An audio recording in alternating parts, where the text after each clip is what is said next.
Welcome to Tanked Up, the podcast all about craft beer and video games. I said craft beer because I'm subbing in for Ben, and someone needs to fill my spot where I say, I thought we gave up craft beer. And it turns out it's still me. I am joined by Ben Nother. Hello. And Lucy Yearwood. Hello. How y'all doing today? I'm good. I'm better than at least 1/3 of the podcast. I'm all right. My voice is going today. Lots of working in someone's loft, which has lots of fibre band insulation I'm sure that's super healthy. So I'm full of it today. And I had to rip a load of bitumen felt off a roof as well to get into a little crawl space. So there you go. So you've got all the diseases. Yeah, exactly. Full of fibres and too much talking. I've sat in the house and avoided marking and done some marking, and that's about it, and only enjoyed the sun vicariously via this wonderful technology known as the window. That is a good technology. It's very hard to make glass. Yeah. Humans are incredible. Can't just stand in a pile and clear glass. Wait. Humans, they've got a lot of ingenuity. Yeah, and then what do they do with it? They kill nature. Yeah, or they legislate against the ability for people to survive. But that's not... That's a topic for another day. Are we not talking about that today? Yeah, so not on this podcast. I'll bring a lot of topics. I'm gonna just veto maybe not that one. Yeah, none of us live in the deep south. Cool. Well, why don't we start with some beers? Lucy, what do you got? I'll go for the one that I put in the fridge last, which is a bit warmer. It's a beer from Omnipollo. A can. Got a nice little candle on there. So just a dole then, because it's on a can. Sorry, I was deep in thought. Yeah, because I'm trying to figure out what the name is. I think it's M-A-Z. It's weird. You probably can't see it. Yeah, I don't know if it's not quite. But it's a pale ale. And it's Omnipollo. Where are they from? Are they like from? Is it one of the Scandinavian? I don't think I've ever had countries, or is it one of the Scandinavian countries? Does it not tell you on the back? Sweden. Well, if I could Swedish. I see Belgian. 2011 by stopping there. Yeah. Yeah, so Swedish. Alright. Okay, so it's 5.6%. There's no flavour text, at least not in a language that I can read, but yeah, it's just... Wait, so you said it was pale ale there. Nice. That's not one of your many languages then, Lucy? No. I don't speak Swedish. You did say Sweden, right? Yeah. Okay, good. Yeah. No, we didn't make that mistake. Yeah, I haven't had many of their beers, but the few that I have had are quite nice. They do come at a premium, probably because they are coming over from Sweden. But yeah, this was £4. Oh, it smells wonderful. So I was like, yeah, that's not too bad. It's a free Cool. While you pour that out, Ben, why don't you tell us what you got drinking? I have got. I drank one of the Wylam collaborations a few weeks ago, and this week I picked up the Wylam and Deya collab. There's Nothing Wrong with Dreaming, which is a Sabro orange wit beer. Wow. Yeah. Which is that. I got that on tap. Lovely heads. Lovely art. Yeah, matches the other one, which was something to do with dreams as well. I think I can't remember. But it doesn't have much flavour text at all. It says the hops are Sabro T90 in addition to orange and coriander. It is 5.8%. Yeah, I'm jealous. I want that beer and all the beers. But that's it. Not just of this beer, just of any different beer. You stealthily already poured it. I did, yeah. Well, I have something from just down the road. It is the Arbor Massive Azzac. Nice. Haven't seen that one. Yeah, I hadn't seen it before either, because I mean we were just at Arbor for the East Bristol Brewery Trail, and this wasn't one of the ones on offer. So when I was in the bottle shop, I was like, new from Arbor. Didn't expect that. It's a New England Pale Ale brewed with Azzac, Citra, and El Dorado hops, 5.4%, full pint, 568 ml can, and it has malts, malted barley, wheat, and oats. Yeah, that's all it says. I mean, in true fashion, it's just lovely thing, you know. As always, I'm always reminded of Canada when I look at their cans because they have that lovely leaf. Yeah. The story behind these. We should. I went over to Canada once. Yeah, just once. Just once. Yeah. Oh, I like these leaves. We'll take those for ourselves. Yeah. While I pour, Lucy, once you've taken a picture for the Instagram, tell us how your beer tastes. Perfect host. Ben, he's usurped you. I know he has, yeah. I never forget. I always forget to. Well, I forgot the whole Instagram this week, to be fair. That's fine.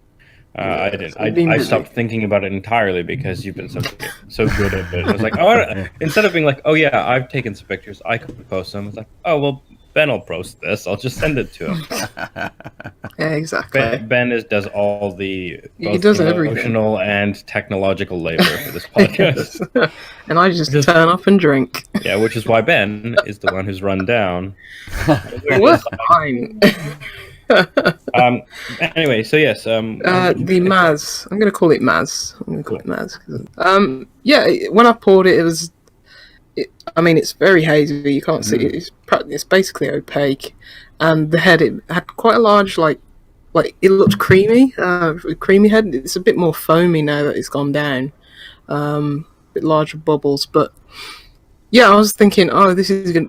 It looks like a juice bomb, and you know, as soon as I cracked open the can, you could smell like the citrus and tropical fruits. So I was like, oh, this could be a juice bomb. But no, it's like really familiar. It's like what it says on the tin, a pale ale. It's got that, you know, those citrusy notes at the start, but it's also bitter at the end, which is nice. Because I was just expecting it to be like juice all the way through.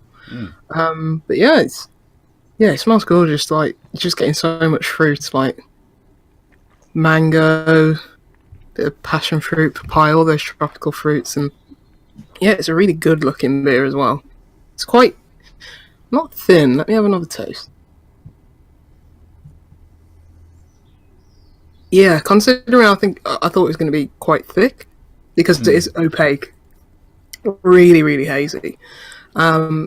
It's I'd say medium. It's probably about medium bodied, which is nice. And yeah, it's got a lightness to it. It's a really good beer on like a summer's day like this. Excellent. What was it? 5.6%.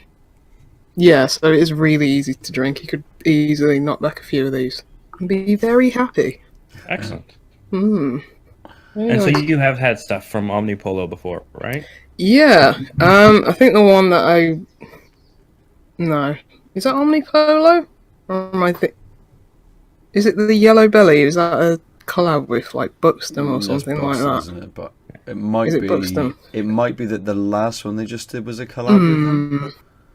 Possibly. That's the one that's standing out to me. If I'm incorrect, then apologies. But I mean, my brain keeps wanting to think that it's in Spanish and it's the Omnipollo. So. Yeah. Because the old chicken sounds like the best type. Let me Google Yellow Belly. You just have that as the chicken flavour. One chicken beer. That'd be interesting. Yeah, it's not a juice bomb. It's a broth bomb. Really, really thin. Oh, that's gross. Yeah. Oh. Yellow Belly is a collaboration with Buxton and Omnipollo. Yeah. So. Excellent. So you got it in one. But then closed your eyes and didn't realize you get it in one. I don't know how to make the analogy work. How about you, Ben? How is your now well settled beer? It's really nice. I take it through the screen. I don't know why. Had almost share this beer with me. Had almost no head on it at all.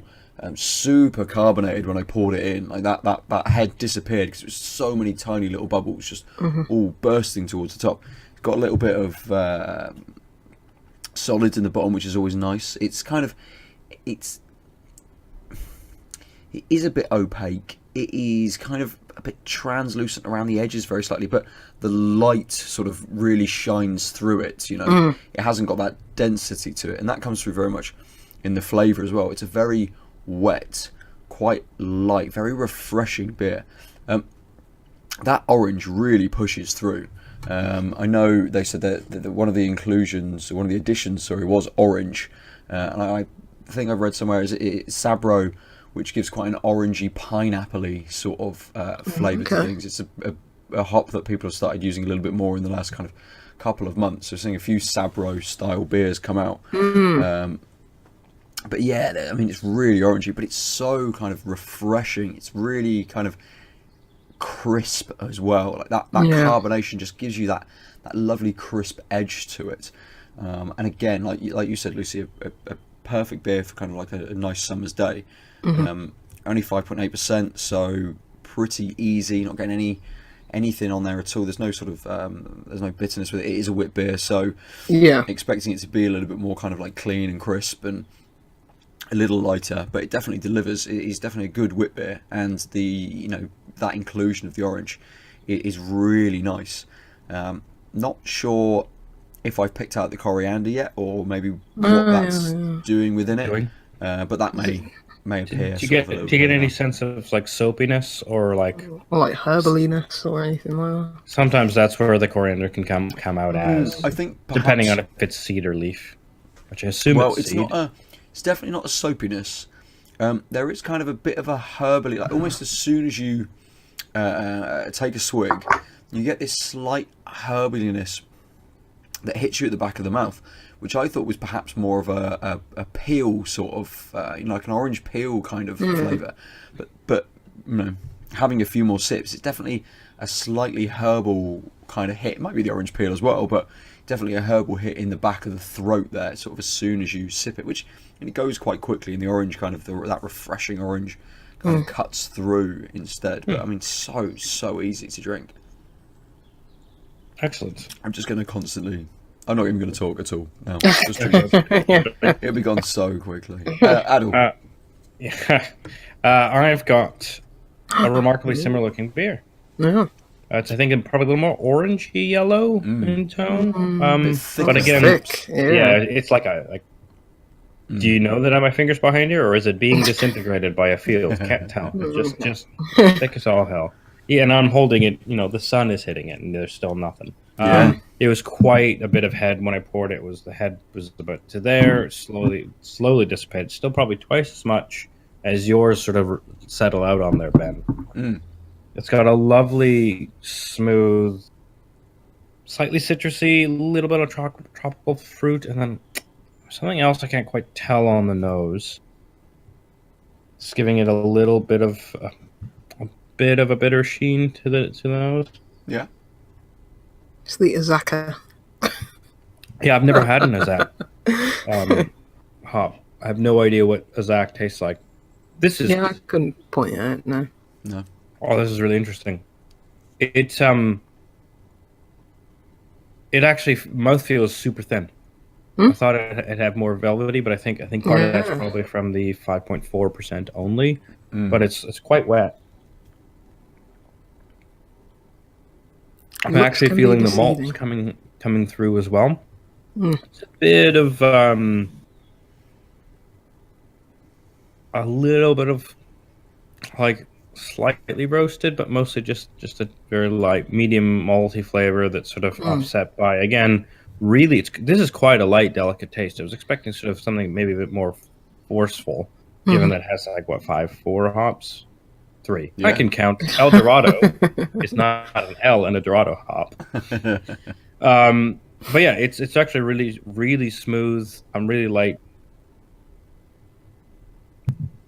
That citrusy note that I got off of the nose is actually quite a bit backwards. It's like, again, really light.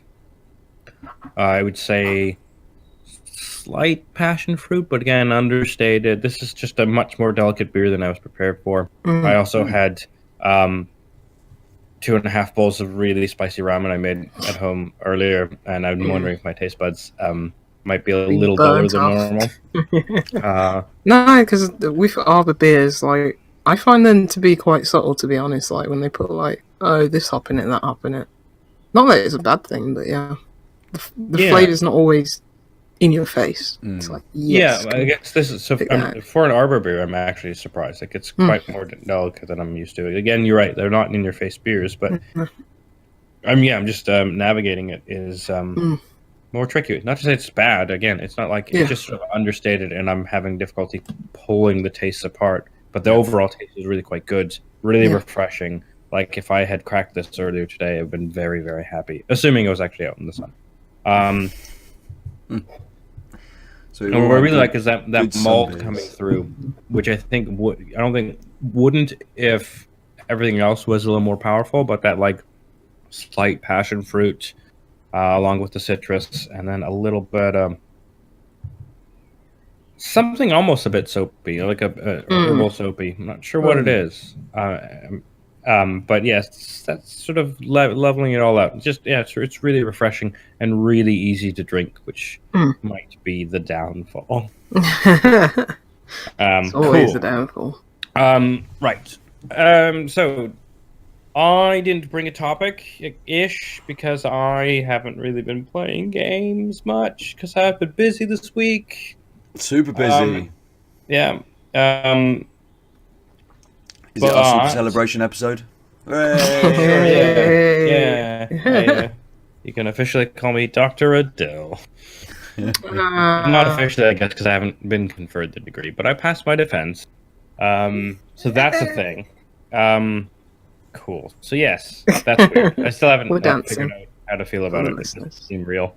But what I was going to say, some time to process. what I was going to say is we did get a piece of news earlier today from Microsoft and Sony. I thought we might want some interesting speculation that we could have. So what did Microsoft and Sony say? They co-announced that they are working together. In a partnership in and around gaming.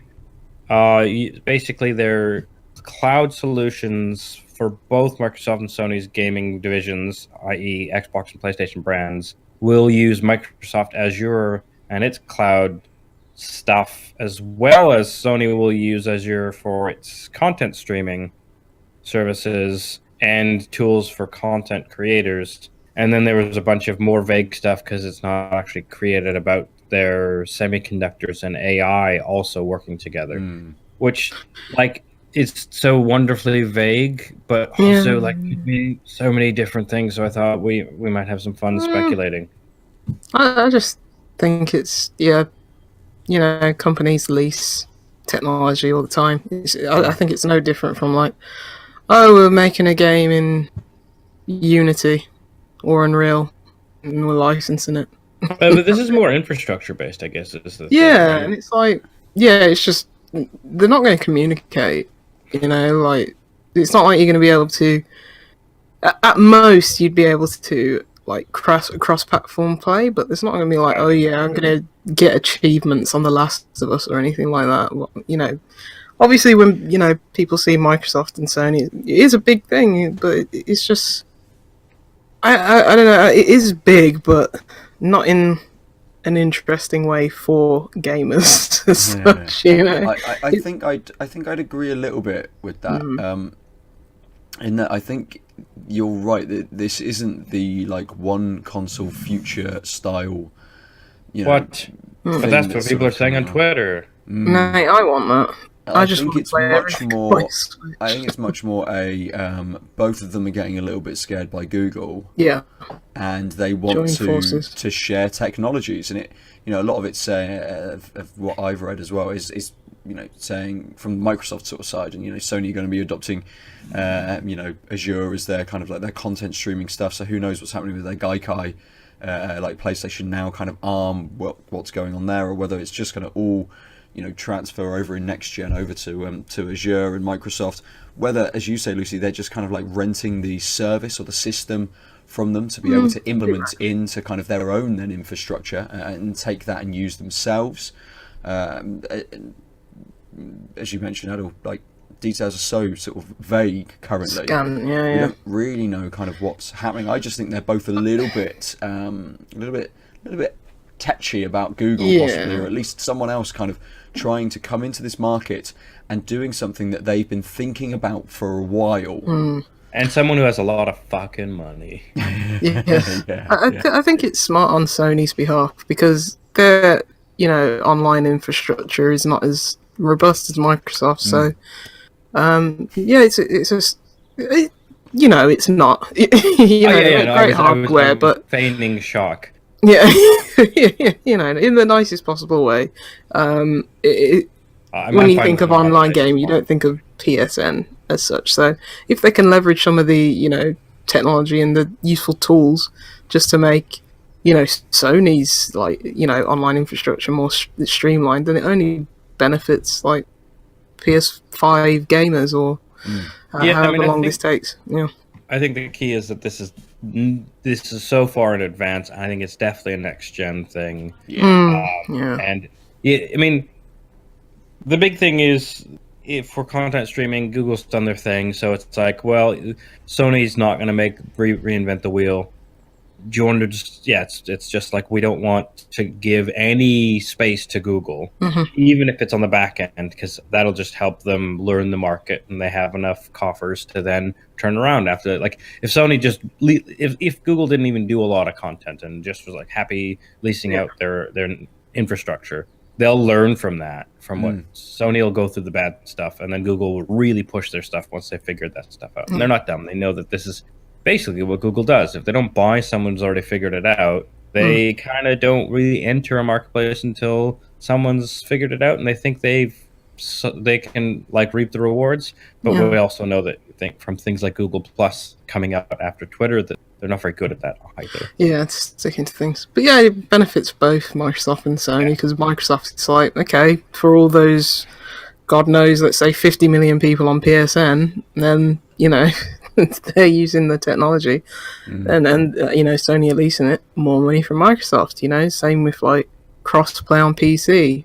Microsoft don't care where you're buying their games, even if it's on Switch now, they're getting that revenue. So I mean, I think that's the advantage that Microsoft has always had, is that they just have their fingers in every end of the pie. Yeah. And I think that's what, like, there's a reason why the Xbox Live infrastructure has always been better than PSN. Microsoft plays in that arena. They just go down the hall. Yeah, they're good at that. Well, and hardware, right? Like, yeah, they're good at hardware. Well, in infrastructure, like, they've been the center of networking stuff for a long time. And software as a service is a thing that when I worked in IT like 10 years ago, Microsoft was really pushing on their corporate side. And then Xbox Live came out, and they're like, oh, yeah, you've already done the sort of theoretical legwork. We'll just sell it. And people bought it. And then it became they flipped it. And so Xbox Live became the paradigm of what they wanted all their other services to look like. Yeah, and it's like, why would they go out and make a DVD player to put in like every Xbox? It's like, no, let's pay another company who already does the job better. Let's just get whatever PlayStation are putting into their their system. The prices that they're getting for, and we could stick that drive into our next gen box or something. Obviously, PlayStation have kind of always worked with other companies through the creation of their consoles and stuff. Whether it was with Nintendo on sort of like early prototypes when they first wanted to get into the market, and then jumping to Philips to be able to actually make the PlayStation and stuff. I know Sony do a lot with like imaging hardware and whatever their other like imaging, like camera sourcing division thing that they have, which actually makes them some money alongside PlayStation. They have a couple of divisions which I think maybe Microsoft are lacking in a little bit, and it might not just be this cloud sharing thing. That might be the news for gamers and what we're getting, but it might be like just a sharing of initiatives kind of across the board, really, from everybody.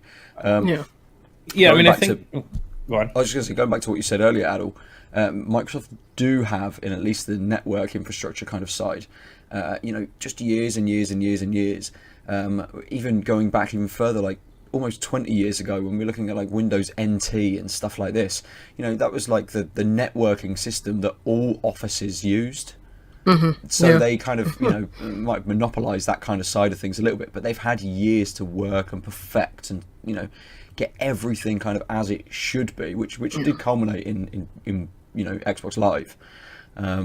So it's kind of nice to see them sharing, really. Yeah, I think what's nice is just to see the humility of Sony. It's like, we're not good at this, so please help us. Well, so this is where the second part is actually really quite intriguing to me, because neither Microsoft nor Sony are particularly in the semiconductor business. That type of hardware isn't really like the AI. Definitely, Microsoft has been dabbling in for ages. But this is what made me think they might actually have realized that with things like PC getting more news time, at least with things like Epic and the Steam battle, and games like Fortnite not needing really strong hardware, so suddenly people with shitty PCs are playing games more. I'm wondering if there's a chance that they are going to. I mean, right now their systems are hardware virtually identical, like swappable.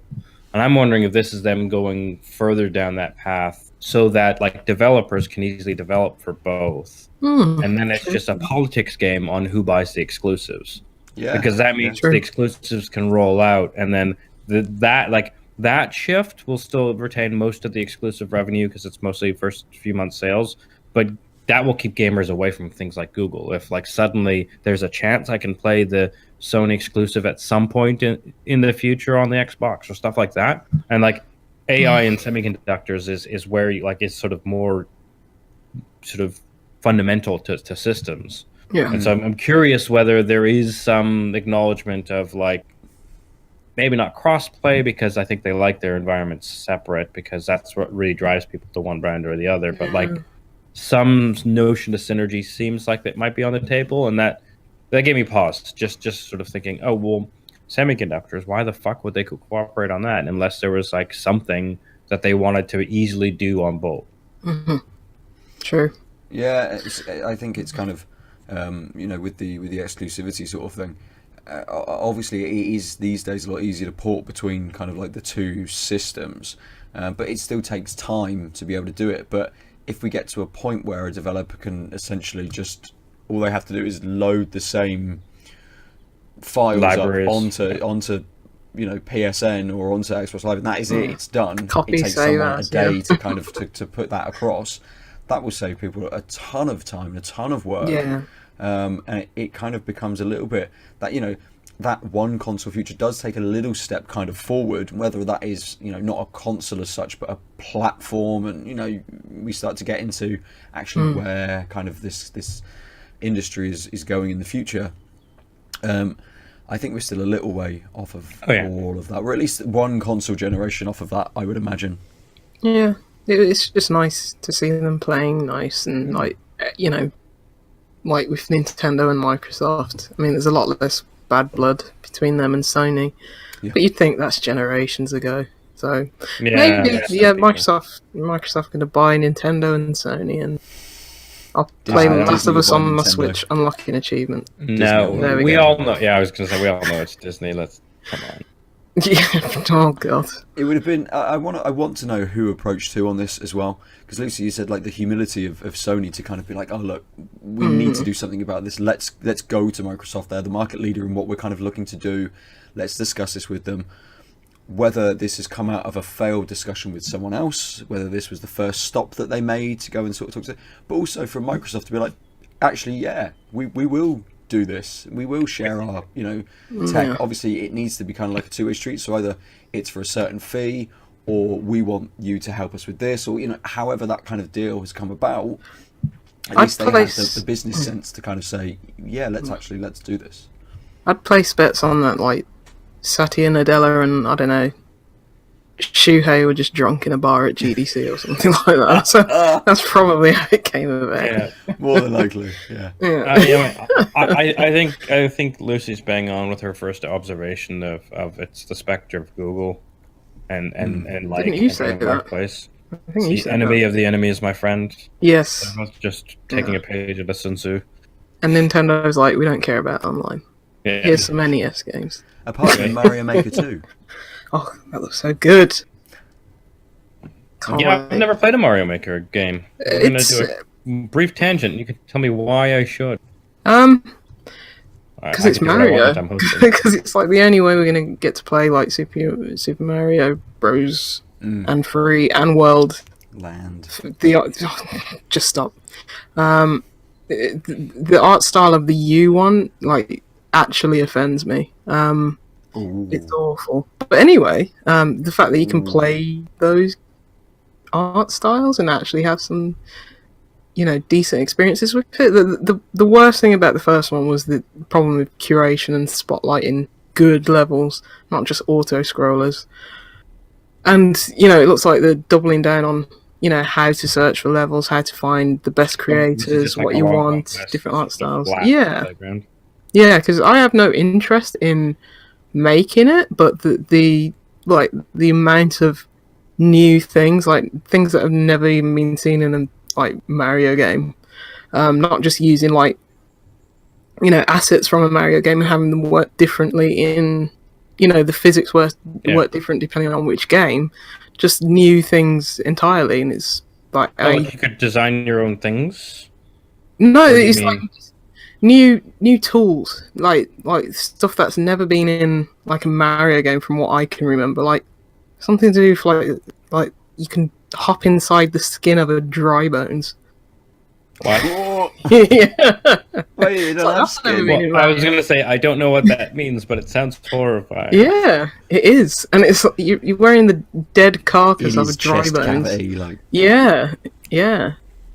It's like that's never been in Mario, but it's like, oh, that's something you made. That's now Mario lore. Mario's like sick in the head. Just go to. I mean, that's worse than the Hat Guy. What's Hat Guy's name again? Hat Guy. The hat you throw in Odyssey. Oh, Cappy. Cappy, thank you. I was like, yeah, Happy? Cappy was No, never a thing, and now Cappy's a thing. He's in. Yeah, but it sounds like this is like proto Cappy.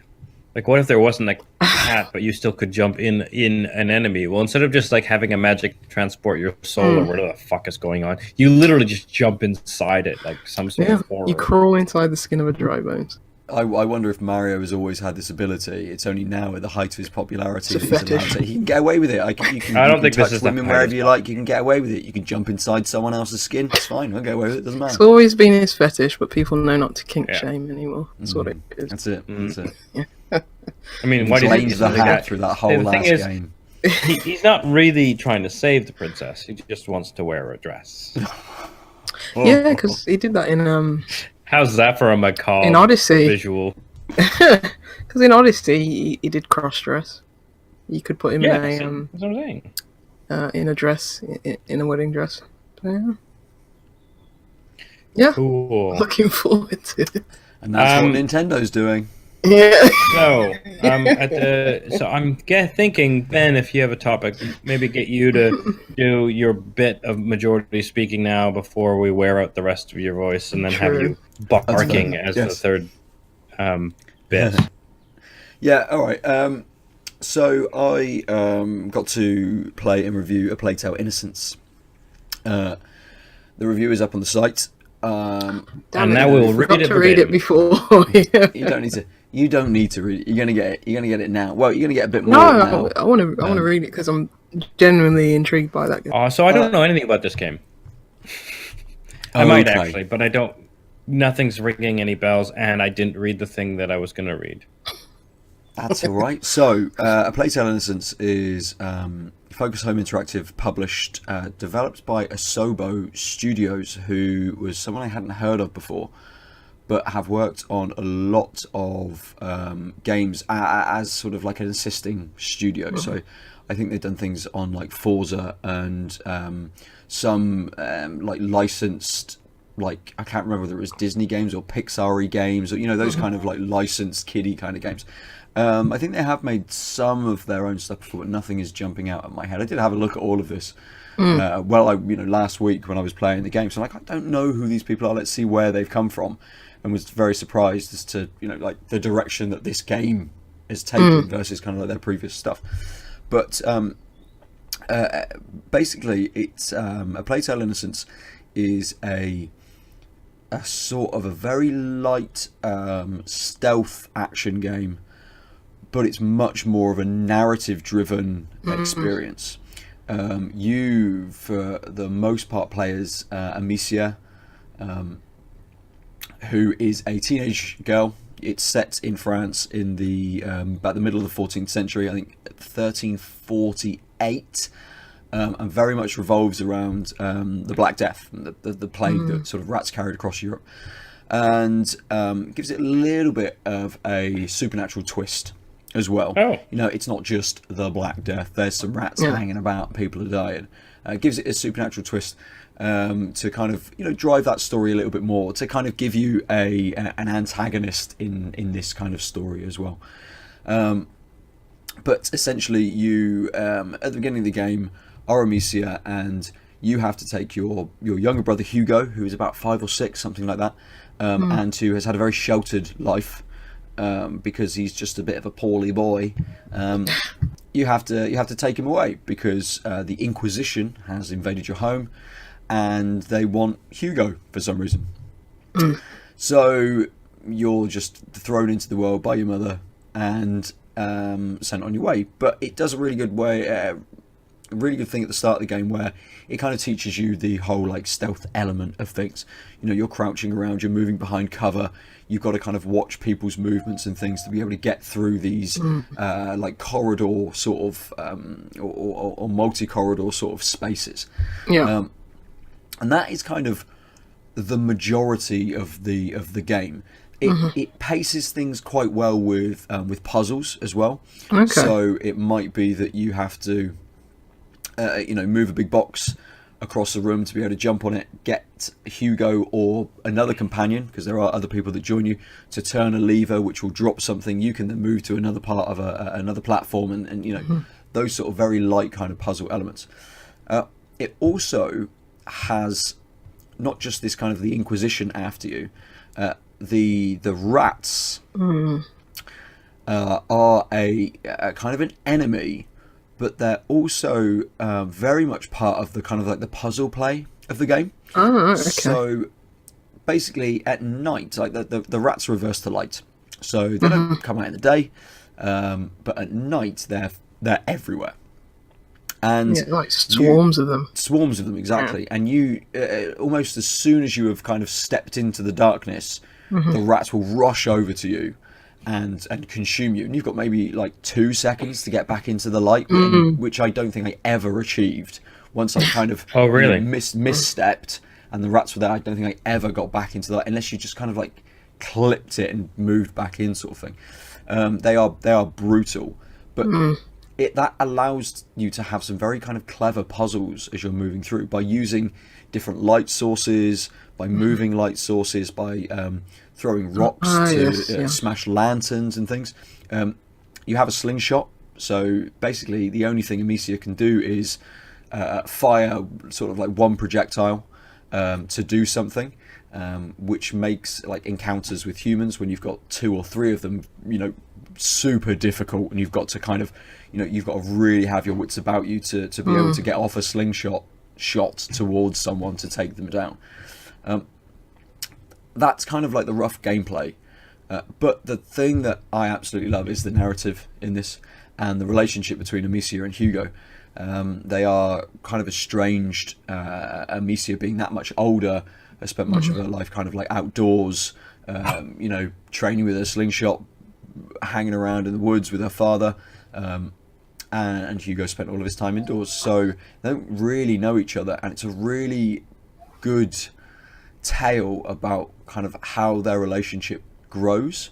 And I think the developer and the writers have made this balance really well between, it's not just like, oh, now we know each other a bit more, great, now we know each other a bit more. There are moments when Amicia, as a teenager, will snap at Hugo for doing something, and he then will sulk, and you know, it's not until maybe like the next scene that she realizes that actually she probably shouldn't have done that, and they kind of, Oh, wow. you know, she tries to have a moment with him. There's moments when your cat has just like opened the door. No, someone made a noise out in the hallway. I haven't closed the door, as you can see. If Yes, you're on I the thought video.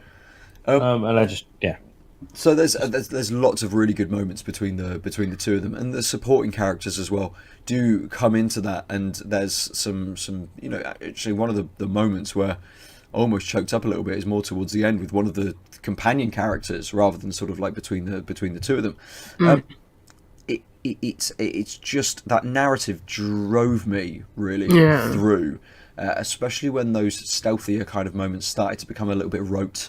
And I'm thinking, okay, I'm kind of doing a very similar thing again, just to move me from kind of like this space to this space. You know, they had to get me there somewhere, and wanted something in between these two story parts. So it is this kind of multi-path stealth bit that I kind of have to do. Is it like structured, like kind of like The Last of Us, like, you know, stealth action? So at puzzles? least in the Last of Us, you know, you had slightly more power. You know, you had powerful weapons. Maybe ammo was scarce, combat. but you had elements where you could just, you know, unload an AK magazine towards people or something like that. But it also, you know, in The Last of Us as well, you were crafting things like knives or bats and stuff. Yeah. To be able to stealthily take down people, you know, Amicia cannot just go up behind someone and take them down. Yeah, She not doesn't so just much as... Sorry, I should have phrased my question better. Not so much in the mechanics, because as you said, it's like more of a passive stealth game, a Plague Innocence. But like just in terms of like, okay, it's stealth section now. Now we're going to do a bit of puzzles. Now we're going to do narrative. Now we're going to do stealth. Is it like, you know, like small-ish open world-ish? I'd say like, they're probably a little bit smaller than The Last of Us. I think The Last of Us tended to sprawl a little bit through its environments. A Plague Tale does keep things quite light, which is nice. There are some bigger puzzles which do take you a little bit more time, and they're quite elaborate, which is good. It's great to sort of tax you that little bit. Or there's some timed elements where things will kind of like move back if you haven't quite got there in time and stuff. So it does pace it quite similarly to The Last of Us. And it's only about 10 hours long, I've heard about that. Or... yeah, probably about that. You can Good lamp. You can explore a little bit, so there are a few kind of collectibles that you can pick up. There's some nice moments with Hugo. You know, he's lived indoors all his life. He's studied quite a bit, and he knows flowers. So you're walking along, and suddenly you will see just a patch of sort of flowers growing around all of this kind of like within this destruction as such. And Hugo will run over and he'll pick a flower and he'll put it behind Amicia's ear and her hair, and he'll tell her kind of what it is. And you know, that is a collectible, but you will only find that if you do a little bit of kind of exploration and stuff. Yeah, and you stray a little bit, and there's other things that you can kind of collect and pick up. I think it's just there to, you know, give a little bit of exposition, give a few more of these kind of like these little moments between the characters and things. So they're not kind of necessary for any kind of progression or anything like that. Collectibles standard in video games nowadays. There is, so similarly again to The Last of Us, there is that resource collection type thing where you're picking up different bits around the map. So whether that's like sulfur or rocks and oil, and suddenly you can make a like a flaming Molotov cocktail. Well, almost like a flaming rock, basically, that you can swing towards a torch, and it will, you know, create light somewhere that you can then move to, and things like this. So that's where this kind of like this supernaturally alchemaic kind of element comes into it as well. And a lot of the story kind of revolves around like little bits of alchemy and those sorts of things, and delves into that sort of side of stuff. But again, it's very light on those elements. It touches on kind of like France and a little bit of French history. There's moments where you're moving through a battlefield, after one of the kind of like the battles that happened during the 100-Year War with the English. So the English also turn up at some point. Yeah. Okay, that's interesting. Yes, there is now Sean Bean also Bean, reading a Blake poem, I think. He's doing the rounds. Yeah. So he's literally just. He's only in stealth games now. No, he's not even in the game. I was just, he's not in the game. He's not in the game. Unless he does some voiceover that I didn't read the credit for. He is just doing a bit of promotional material for the game. Yeah. I find that reprehensible to be the first sort of screenshot you see on the Steam page. Oh, is it really? Yeah, so it only came out today or yesterday. That little yeah, shit I saw it. Yeah, I saw it. So Yeah, probably just the newest. You know how they have the series of screenshots and videos and stuff. The queue, probably the newest in the front. Yeah. But I was just like, whatever works. I'm surprised he hasn't mentioned Sean Bean yet, because apparently he's a big deal. He's not. just consumed by rats at the end. So this is like 2 rabid rats up. 4 out of 5 rabid rats. Oh, you know I don't like giving scores. I know that's why I'm saying this. I'm just baiting you. I mean, for both of you, for people who like games like The Last of Us, for people who like, say, narrative-driven walking simulators, but want maybe a little bit of a twist on that, a twisted news game. You're going to get a game that looks like it's a news game, but turns out it's not. So it's like a fake news game. Exactly, a fake news game. Yes. Oh, I've got more to speak about that, but but our friend MC Fixer played it, and he doesn't like stealth games, and he really liked it. So, don't exactly have to like stealth, because it sounds forgiving enough. I was just saying, it is.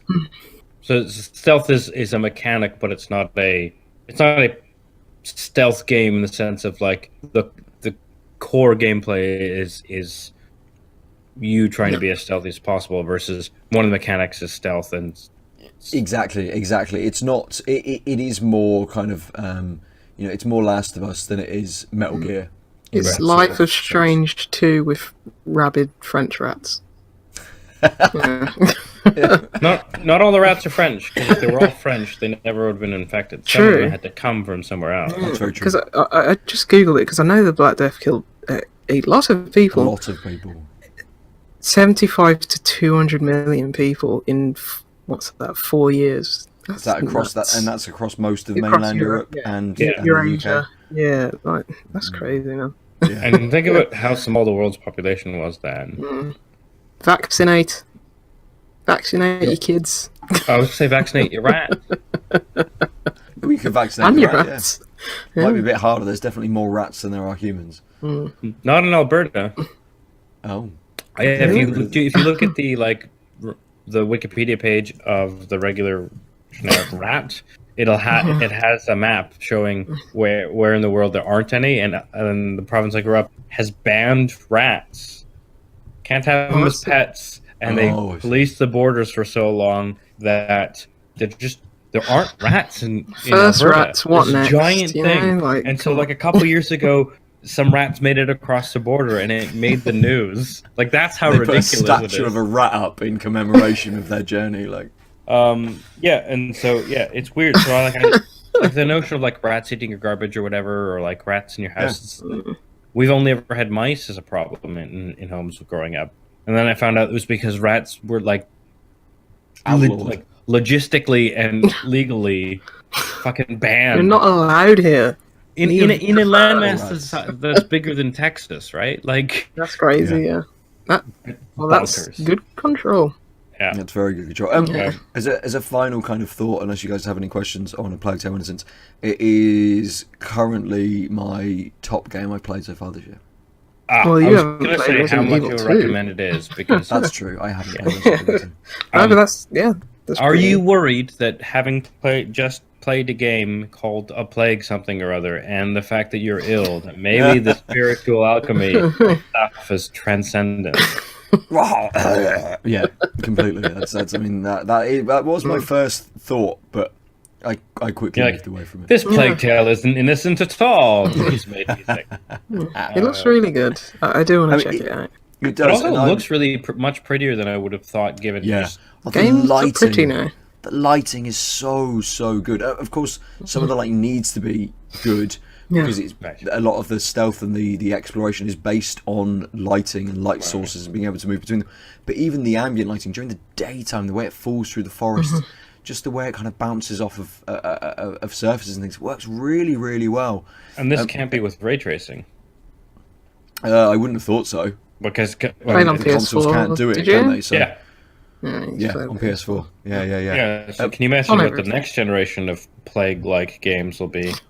Well, I was going to say, I really want, this has given me a taste for the setting, and I want something else now from this time period, or from this kind of from this world, from these guys again. Yeah.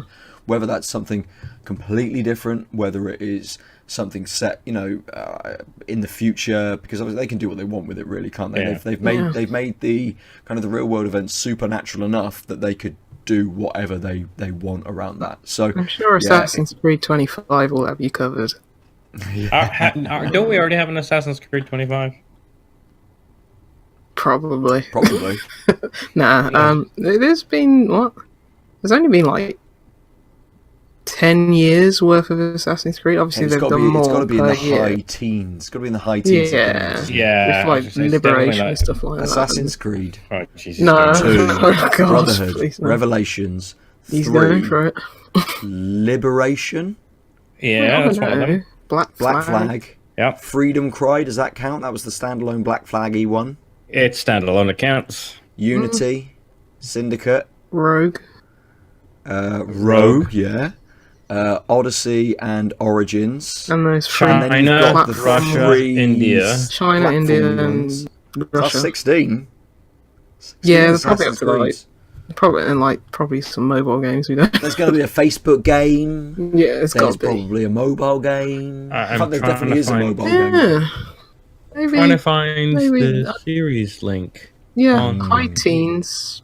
Don't think we're at 25 yet. No, but there is only one A Plague Tale: Innocence, or at least there's only one game set in the world of the universe of A Plague Tale. 1, 2, 3, seems 4. Cool. It seems like your Hellblade of this year. Yes, I did. I did draw some similarities with Hellblade as well, and it does smaller have that budget. Smaller that budget, but also again, it does have that kind of those elements. In Hellblade, it very much came through the the voices and the changing in the visualizations and the lighting coming kind of at you whilst you're just walking through an environment. This very much is you walking through an environment kind of with a torch in hand and your brother kind of under your arm, and these rats just coming at you, and you've got to find your way through this sort of maze-like set of corridors. So Hellblade was like an eye test for me. It was like an eye test for me. So there's finding those runes in either 20 or 21, depending on if you count Discovery. Oh, is that the Assassin's Creed 2 DS game? Oh, I thought you meant like the Discovery mode or the Museum mode or something. No, I mean so including the DS games, there's 21. Doesn't include doesn't include remakes, right? Doesn't include Ezio collection. No. These aren't collections. These are just the games. Yeah. Wow. Jeez, we have enough. We have enough FIFA stuff. So 25 isn't that far off? Yeah, that's true. Yeah. We need more Prince Persia. Yeah. Absolutely. As we said earlier, we need more Prince Persia. In Splinter Cell, and I would happily take another South Park game. I mean, let's just make it Princess of Persia. And get all the gamer nerds angry. As long as it's 2D and I'm jumping on things. Here's a question for you. Yes. Do you think the glass that contains the sands of time is made out of sands of time? No. Of course it's not. Because the sands of time are finite. Why would you waste the sands of time because making... they used it all making the glass for the fucking... No, but then you have to ask why regular glass can contain the sands of... You don't have to have that question if the glass... Wouldn't any vessel... They could put in a bucket, surely? The sands of time are just special. You can't turn the Special bucket sand. upside down and just look at the floor like, Oh oh. no, I've got to go through grain by grain. Yeah, exactly. Dustpan and brush it. Just And then there's the dustbin of time. You spend all of your time that you've reversed just sweeping it all back up. You're like, oh, I'm back in exactly the same moment again. Yeah. I think it's made out of it. I think that makes more Jacob, sense. Yeah. How is everyone doing for the beers? I'm ready. Oh, we put it in Alright. the same glass as well, didn't we, Ben? We did, yes. Yes. I'm going to drink out of this glass again. Like a heathen. Excellent. Yes, I change glasses because I'm a professional. Might just drink straight I from do the too. See, look at this. Look at this thing. Lucy, we'll start with you with your fresh glass, and then Ben can, like, I don't know, upturn his glass and let the dregs drip out and less taint things. Yes. Taint things less? I don't know. Less taint, taintable. Yeah. We're less taint. Less taint. Oof. Smaller taint? Is that a thing? Oh. No So, one wants a smaller taint. Anyway, and drinking it depends on. I think there's diminishing returns on size of taint. Yes. Anyway, I don't know how we got this blue this fast. Remember how I was winning the hosting thing with the Instagram thing? I lost all that cred. yep, it's gone. Down So what are you the drinking, Lucy? instance. I'm drinking a beer from Weird Beard. It's called the Duke of Dank. What a great name. Nice. Have some That's very really, good. really, really good. It's a Pacific Northwest style red IPA, and it's 6.3%. They always have some flavor text about the beer. To the meat and potatoes. Price tag on the top. £2.70. Their beers are like really, really That's cheap. for what they ridiculous. are. That's Yeah, really affordable. yeah. I mean, and they've always got like really new, interesting styles. They're one of my favourite brewers. They're so understated. But, let's have a look. Okay, for this beer, we've mashed in specialty malts like Caro Red for the desired colour and Graham Cracker sweetness. We've armed brew with a big addition of clean bittering hop, Magnum, and then chucked in hearty doses of some of the United States' finest hops, Chinook, Nugget, Columbus, and Simcoe.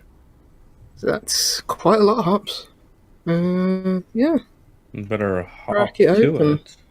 see if Nice. it's You know, as ready as was it last week or the week before that you were saying Chinook? Chinook. What's Columbus? Because surely it's not just Columbus. No, Columbus is named after the fucking Columbus guy. Yeah, no, I Is get it? that, of course, but he So was it's Columbus. Spanish, Yeah. right? Or was he Columbus. Portuguese. He was Spanish. He was working for the Spanish Queen. Was he Portuguese? I think. I have Google here, right? Yeah. You know, Mr. you pour your Christopher. beer. I'm the last in line in this thing. All right. I will look up fucking Columbus. Well, I've got a poll Ben, and you just start tell you tell what us I've got, what haven't your I? So, nonsense. I am drinking a beer from a brewery I haven't had before called the Steam Machine Brewing Company. Oh god, he's Italian. Yeah. There you go. I knew he wasn't Spanish, but worked for the Catholic monarchs of Spain. Exactly. That's why I Oh. questioned it. Yes. History lessons clearly better in Canada. Yeah. Maybe. Well, it's actually because I played Assassin's Creed 24, the Columbus era. Ooh, look at that head. Sorry, before you Yeah. go on, Ben, seeing as we've I just... think the style of glass accentuates it as well, but it's about half the glass. I almost brought in a second glass. We almost shared the same glasses for the second beer, but I've only just washed it up from last night when I had an excellent what was it called? India Export India Stout. One from the Colonel. So like 7.4%, and it's just full of I fucking picked licorice. And it's Colonel. really, Colonel really in good. ages. Yeah, I picked up 3. Oh, she's frozen in a good position at least. Yeah, I mean, this is great. And the fact that you're recording it, so like, this is actually seeable by other people, because usually... Yep. Meanwhile, I'm just causing frame rate issues by spinning. You're my back, Lucy. phone. Yeah, Okay, because you I was just like, You suddenly said, I got 3, and then you free, stopped. free, free beers from Colonel. Yeah, Oh. when I... No, not... I can't say three beers from the bottle shop by Colonel. I didn't get 3 beers from Colonel. Yeah, That's fair. I wish I did. Colonel, if you're listening, I guess I take should have 3 said beers. tres, Tres. given their Tray. conversation. beer. Italian. Yeah. Tray, Right, tray, yes. tray A beer. tray of 3 beers? Well, look. Now, Ben, tell us about your beer. We've been waiting a long time for this. I know. I mean, I will do an episode all in some stupid, shitty voice, but Steam machine. Steam Machine. I've not had these guys before.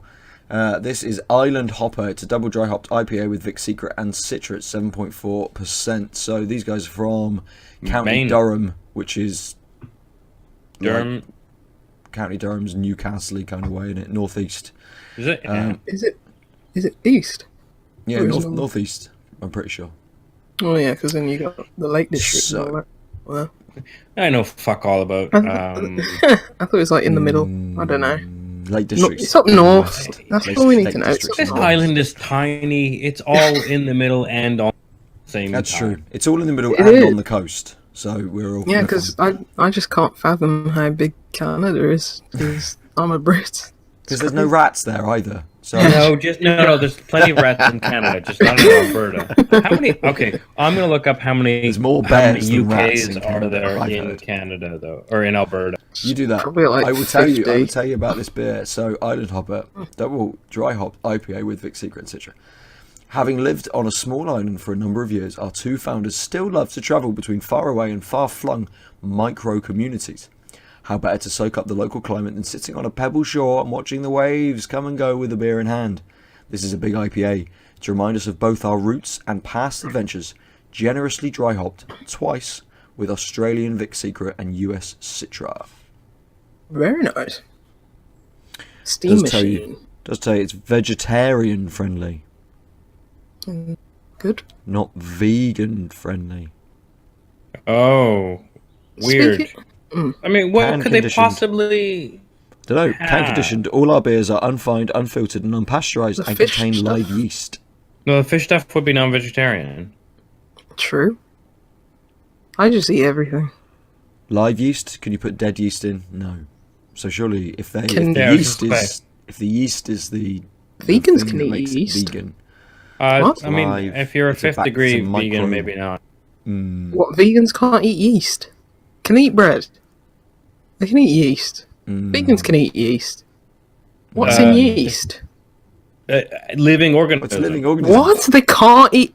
I'm just going to I mean, shut it depends on like that's why I jokingly said degree vegan, but like the problem is you can't actually avoid microorganisms. Yeah, you breathe them in every day.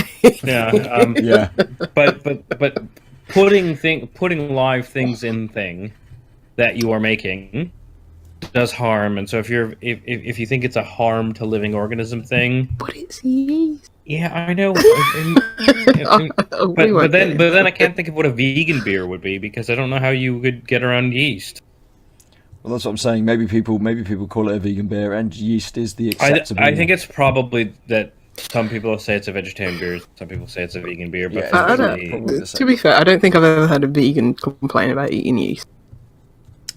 but how often do you yeast. listen to what a vegan complains about? Eating meat. I don't like... That's not on how often. I asked you a how often question, and you said what they might potentially complain about. Let's move on.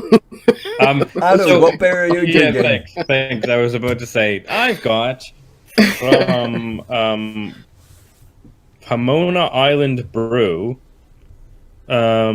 which is in Salford. Oh, I was thinking it was in like Hawaii.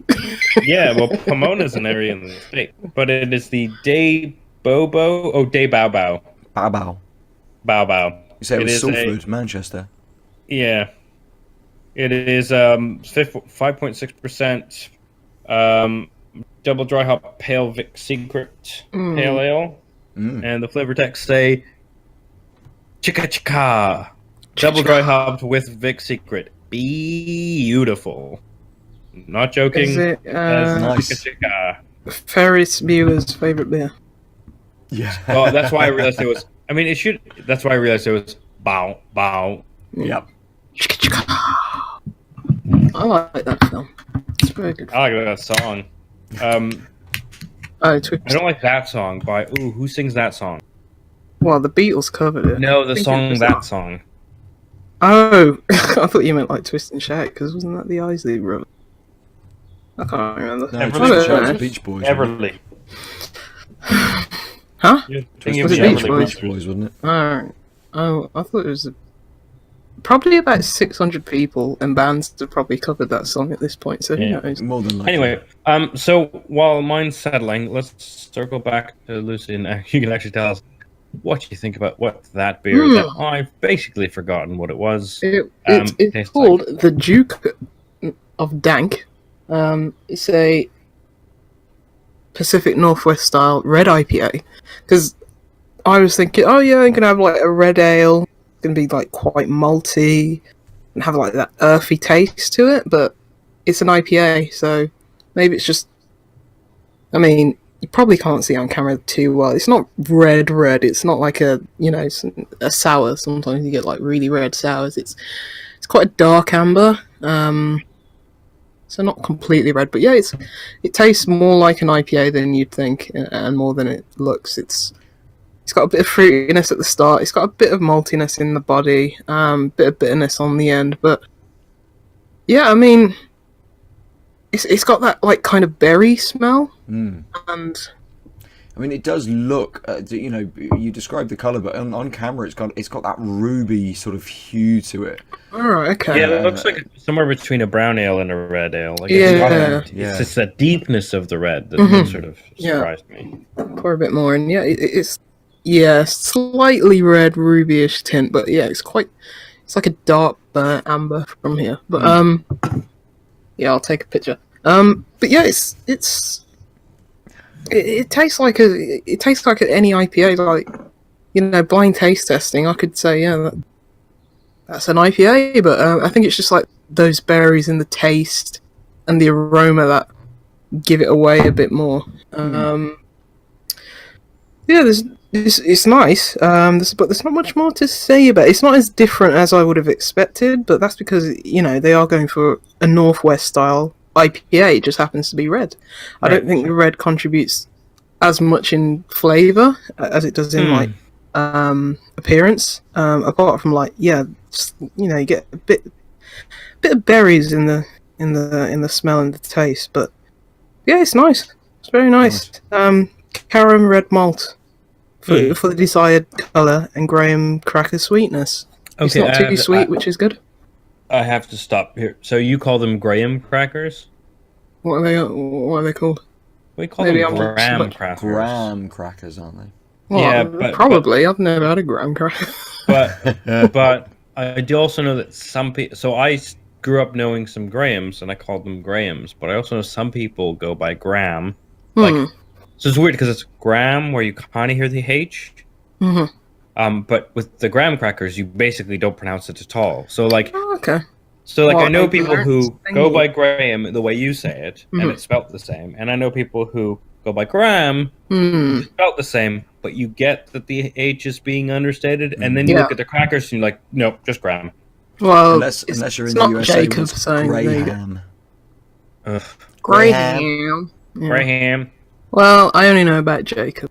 Graham. I only know about Jacob and his green crackers.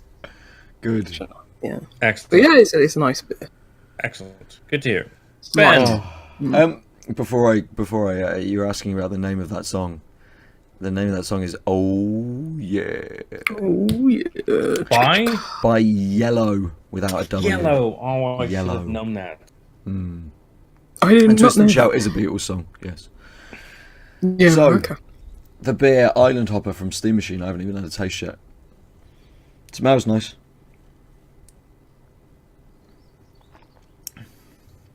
Oh wow. Wow. Okay. Good wow or a bad wow? Have to see. Like a nice Or wow. a- A nice wow. I don't know. It's Not fine. Or kind a of like what bow-bow. expected for sort of like an IPA. I mean, It's super flat, like really flat. Wow. Like no carbonation at all. No carbonation whatsoever. Definitely getting a little bit of the citra coming from this sort of like this sweetness towards the back of the mouth, like a little citrusy, but a little bit of sweetness in there as well. It's very dank. She doesn't care about the steam machine. It's really dank, which is nice. It's lovely, but that dankness combined with that sort of that flatness is really it's really good. Like, it's super malty towards the back as well. That sweetness coming in there. It's kind of a bit like a cask beer in a can. Interesting. And it's just in the carbonation unit. Well, yeah, like the flatness, the kind of the push with the malts kind of like towards the back end that are kind of like pushing through a lot more. It's very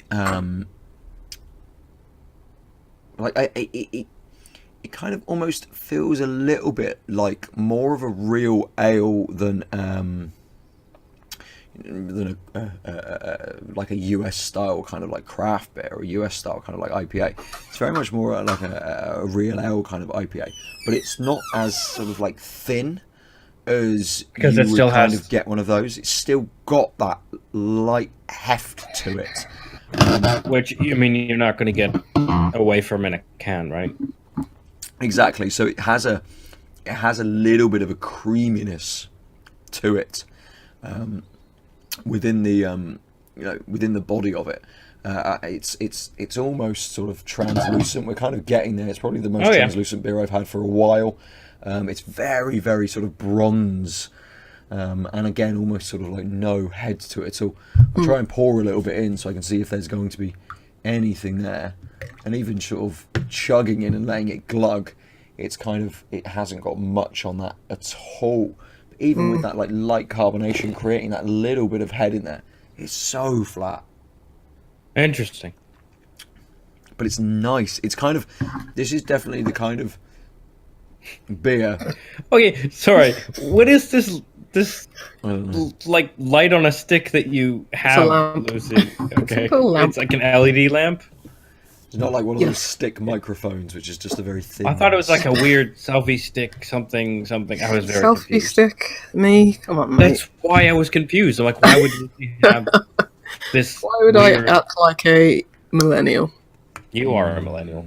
I know, sadly. Yeah, I was just saying. And everything. So I think one of the problems millennial. is that our generation is so infantilized that people forget that most millennials are going to be in their late 20s, early 30s. And what they're really complaining about is the next generation, because those guys have grown up in the past 10 years because time progresses. I do complain about them a lot. Yeah, but you're probably complaining about the Gen Zs by now. Yeah. God. Anyway, generations are bullshit. Sorry, you were saying It is because just interrupting, because technology grows exponentially. It's not like every generation's like 20 years, 16 years now. People who were born 5 years after me are like completely different. But also, it's not even technology bound. Like, there are people who grew up in different circumstances than you. On the same day you fucking were born, there's going to be someone who has not a lot in common. That is very true. Not a lot of the same values, not a lot of the same knowledge set. It's all a bunch of bollocks. The other Lucy Eward, who lives not far from me, who's like a year older than me, she's probably got a selfie dick. Yeah, Lucy Fearwood.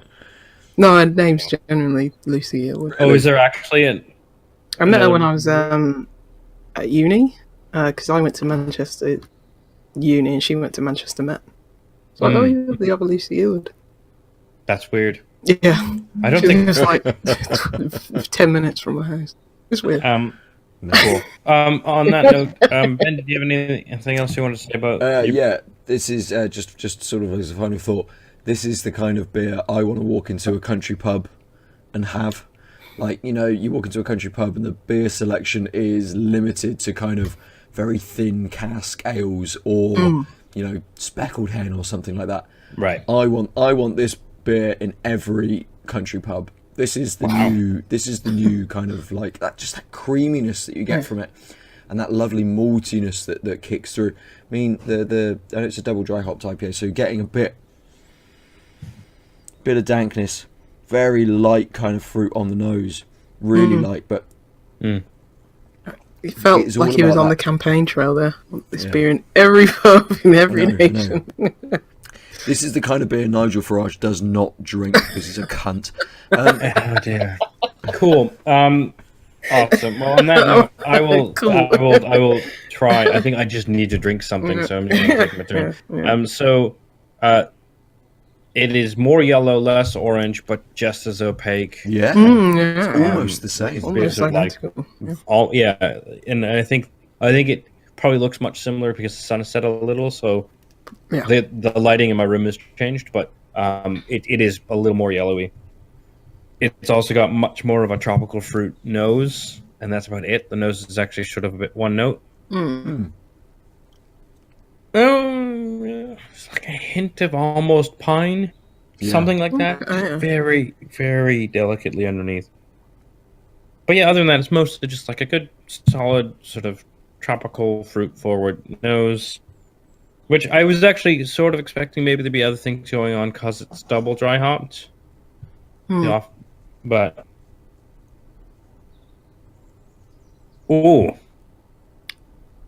this is much thicker. Ends a bit sweet before the bitterness kicks in, so like the main taste ends a bit of sweetness. Starts quite malty actually, and the malts are barley, oats, and wheat, which are only listed as allergens. That's right. Yeah. What was it called? Something Bao Bao. Baum chicka wow. Day Bao Bao. Right. So is this backwards for you or just me? No, it's just you. Okay. Mac does this thing. I don't know why, but when it shows you your own video, it flips it. Because I'm on a Mac. Like a mirror. Oh yeah, it's backwards. Isn't that weird? Yeah, so I think it's like a mirror, but it's weird that I could get that for photo booth maybe, but it's weird that it does that universally at the OS level. Because then it's like, when I say on my left,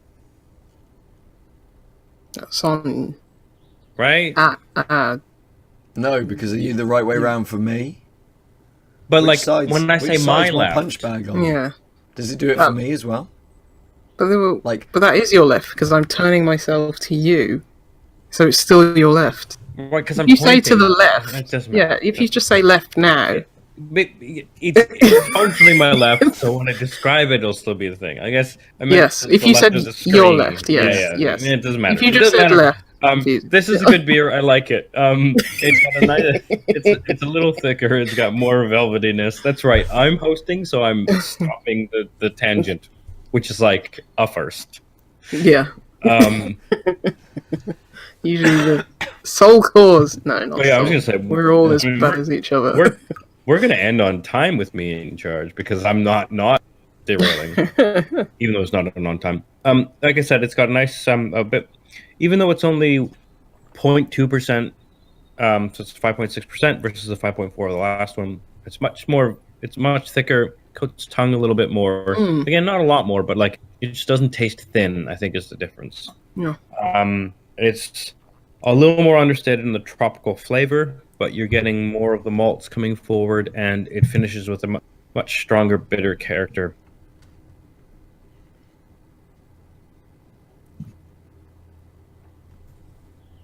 Yeah, those malts are coming through. I think probably because with just the one hop, but sort of it has its moments and it has its gaps, and then the malts just have space to fill that up, which is actually makes it taste really balanced, even though there's sort of like the interplay I think is just simpler. I guess my one complaint is it leaves the mouth a little dry, so I'm reaching for it not just for taste dissection, but because I want to not have a dry mouth. Yeah. And the bitterness that it leaves at the end is just a little one note. Like I feel like it's just kind of generically bitter. So like ends sort of refreshingly good. This is clearly a beer. It's a nice, good pale ale. It's bitter, but it's like bitter. I think that's maybe one of the issues with Vic's Secret.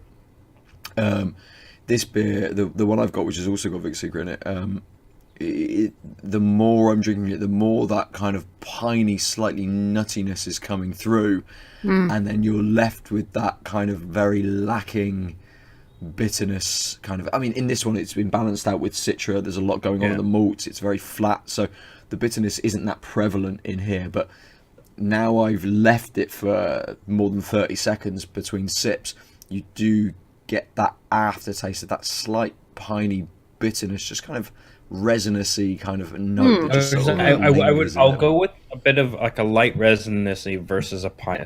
Piney has a bit of like an evergreen sort of like sharp idea, and this doesn't have that at all. It does have that like it's that resinous like bitter that's bland sort of version of that I'm having on mine anyway.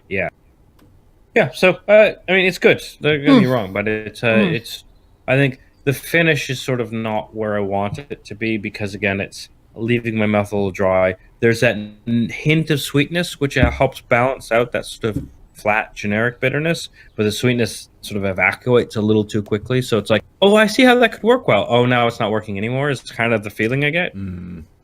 Which is like almost like if I didn't have that sweetness, I might not notice how sort of flat the bitterness is. But it's like, oh, there's a moment where it's clear that we're trying to compensate, or like it can be compensated, and then that is so fleeting that you're like, oh, but that's not what we're doing here. Cool. Just to as Ben was talking about dankness, it'd be remiss if I didn't talk about the Duke of Dank, my beer. It's got, well, Ben was saying it has no carbonation. Mine has a little bit. It's got a little bit of hoppiness right at the start. It's almost entirely missable if you're not looking out for it. But it's quite dank. It's very smooth. I wouldn't call it flat, but it is very easy drinking and very soft.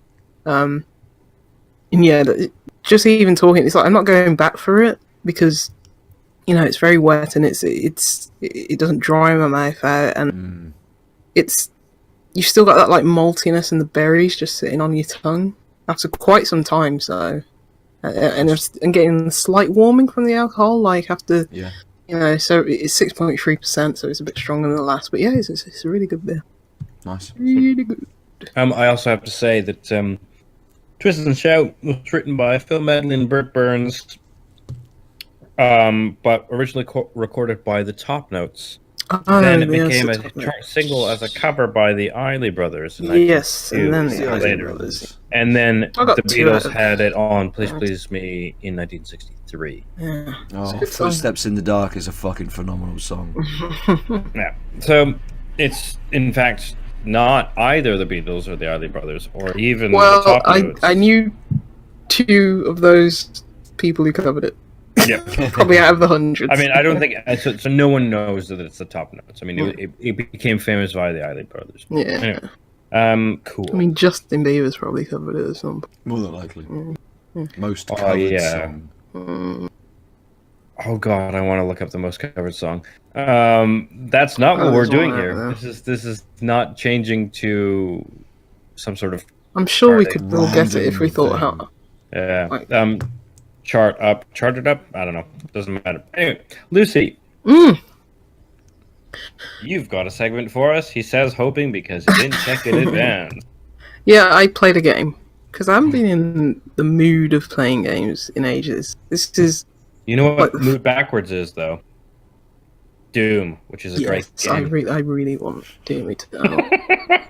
That was worth it just to see Ben nod. I really want to put. I played Doom, the original, on like Xbox Arcade, like backwards compatible a few weeks ago. Doom. Yeah, Doom, the first one. Doom. Yeah. I think Final Doom is probably the best of the Dooms. The original run of Dooms. You can... Yeah. Anyway, moving on from Doom. Just realized it had... I actually played it like over the phone lines with people. Oh, Anyway, so it wasn't Doom. This game No, it you were wasn't playing. Doom. It was a slightly less intense game. This is coming from the. Doom. This is from Keep a going. slight. Yeah, keep going. This is from a studio. I'm not sure if you guys have heard of. I'm not even sure if I talked about the previous games on this podcast. Maybe it was a bit too early at that point. But they're called Accidental Queens. They've made 2 games that I'm aware of so far, at least premium games, called A Normal Lost Phone and Another Lost Phone. Yeah, you've heard of them, Ben. Yeah. I've heard of got it as well. Lost phone on my mobile. Yeah. Really, really good games. I think they're definitely on Switch now. They're on iOS where I originally played them. Probably on PC as well at this point. Those games were just very short, like puzzle investigative games where, it was literally you were looking through someone's phone interface. Someone had lost a phone, and you're trawling through like their files, their pictures to find out who they are, what might have happened to them, and solving puzzles in that way, like unlocking passcodes and looking at information in one app and using that on another. And those were really good games. I think their first game, A Normal Lost Phone, was like, it was so new, it was so different. Not many people had done that at the time. I think it came out maybe around 2015 or something like that. But so that was like really fresh and innovative at the time. They switched up on their latest game, which I played, which is actually out today. It's called Alt-Frequencies. Check out the trailer. It really you in and entices you. It is a narrative game. Yeah, of course you can. It's a mobile game, though. Yeah. It's on mobile. It's on Steam as well. I played on mobile. I think probably most of their games, in fact, all of their games at this point, are better on like a mobile interface. Especially the first ones, because you were looking through a UI that was like You're holding a phone that is a UI. Yeah, like aping like iOS software. I'm not sure if it's on Android, but it's definitely on iOS. But yeah, this one I'll get into the reason why it's so good on Sorry, in a what bit. are they called again? Alt-Frequencies, ALT-frequencies, from Accidental Queens. This is much like their previous games. It is very narrative based. There's no complex mechanics or anything like that. It is basically you just interacting with text. Or what's really cool about this, because it's alt frequencies, the central mechanic is like interacting with a radio. So they've made it accessible for like visually impaired blind people, because if you're playing on a phone, at least the different controls is basically with haptic feedback, double tapping on the screen or tap it. So, and it's all audio based because you're listening to a radio. It not narrates it, but you can see text on the screen if you want to. But I think it's really impressive how you've made a video game which blind or visually impaired people could play. Otherwise known as an audio game. Yes, it is very audio based. Audio narrative adventure, I'd guess. But the central plot, I don't want to give too much away, because I think it's best if you go into it somewhat blind. But pun not intended at all. But it's very. What I like about the studio is that they touch on topics which are very, for some weird people, controversial. For a lot of people, like wanting to be put into the perspective of somebody else, something that they're not familiar with, like different lifestyles and stuff like that. So, and this game it does touch on it's £4.79 on Google Play. That's good. Yes, It's 20p cheaper than iOS. It's $4.99 on iOS. I can't remember. I think it's around the same price on Steam. Just in case people get confused when they go onto Google Play, it does come up as a game from someone called Plugin Digital. Yeah, they're the publisher. Yeah. Thank you for that clarification. But this one goes into a much more political rather than social. Well, it is. I guess it's socio-political, like story. As I say, I don't want to give away too much, but the whole you do find out this early in the game. Basically, the government wants to implement some legislation.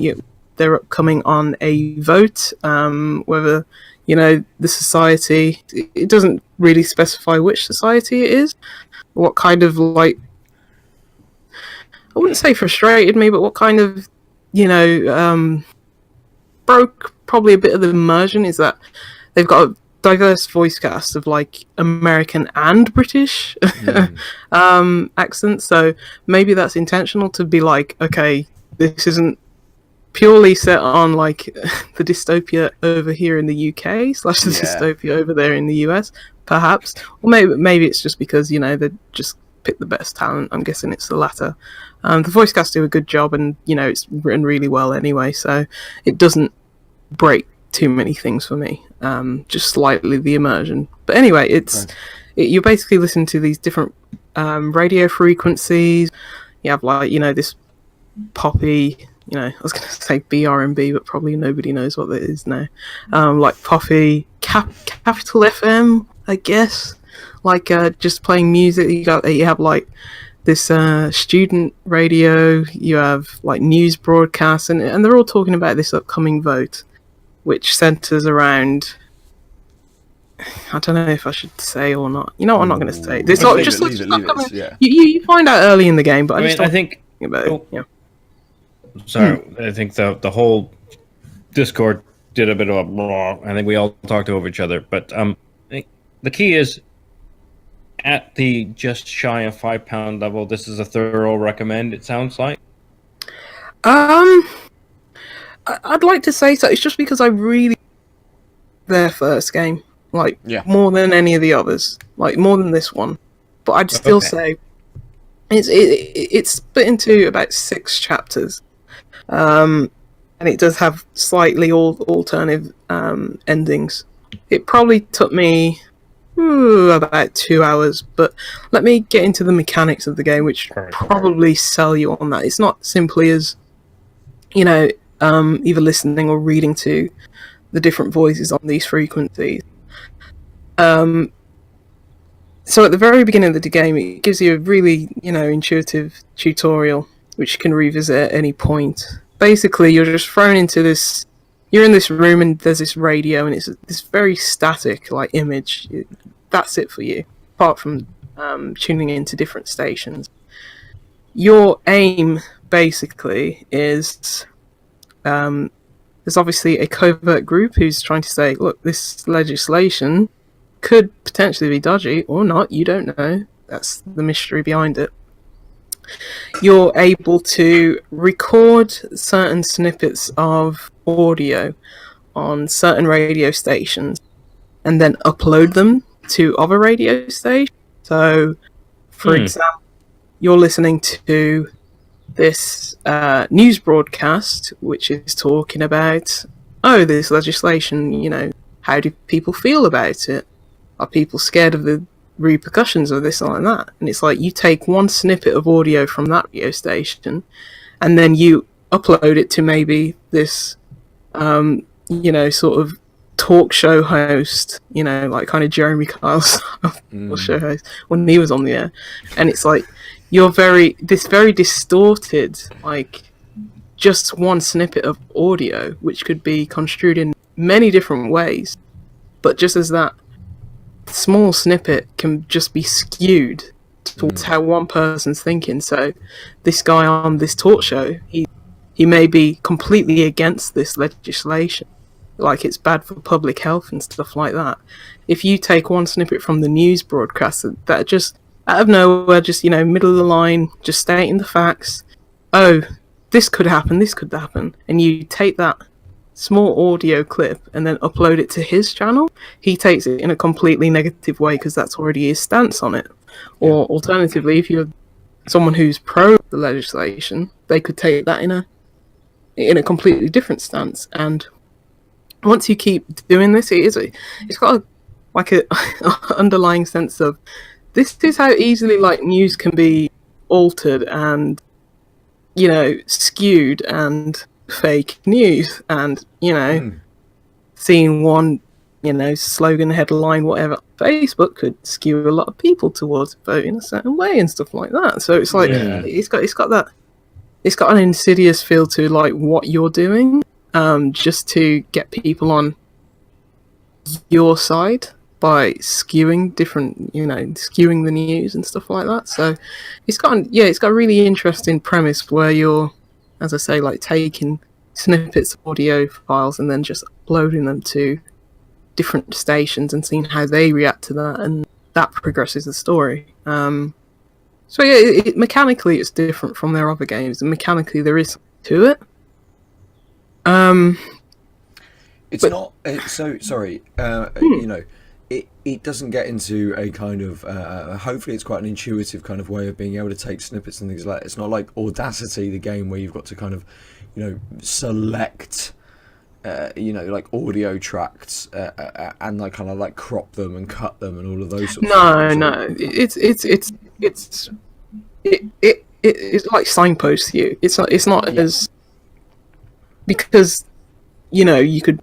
There's quite a bit of text, and they basically separate it into, at least on like looking at it visually, into text bubbles, and it's like okay, one part of the recording is going to be this text bubble. So it's not like, oh, I'm having to stop and start like a cassette recording or anything like that. It's like, okay, that text bubble's on the screen, gonna download that, upload it to another channel. Yep. So it's not as it's not as hard as that. It's nothing like Hacknet or something like that where you right. Like that. Nice. So it does signpost you. I think there are hints. There was only like one point where I was like, oh, what do I do with this? But it's very clever how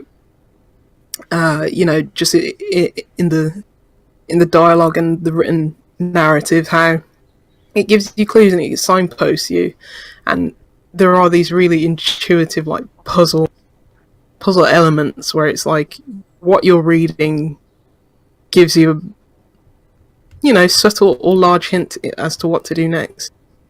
So signposting in that way, you still have to figure it out, you still have to go through and listen to these channels, and the good thing about it is that you can skip through dialogue because the channels do loop, which is also built into the narrative of why they loop, but I will not give that away. That's cool. But yeah, as you say, Aadil, it's a thorough recommendation. I do feel that a normal lost phone is a good place to start if you're interested in this developer and what they do. That is a great place to start. I think that's a fantastic game, but it's just nice to see their trajectory, and this has got a really nice production quality, and it's nice to see their trajectory and where they're going.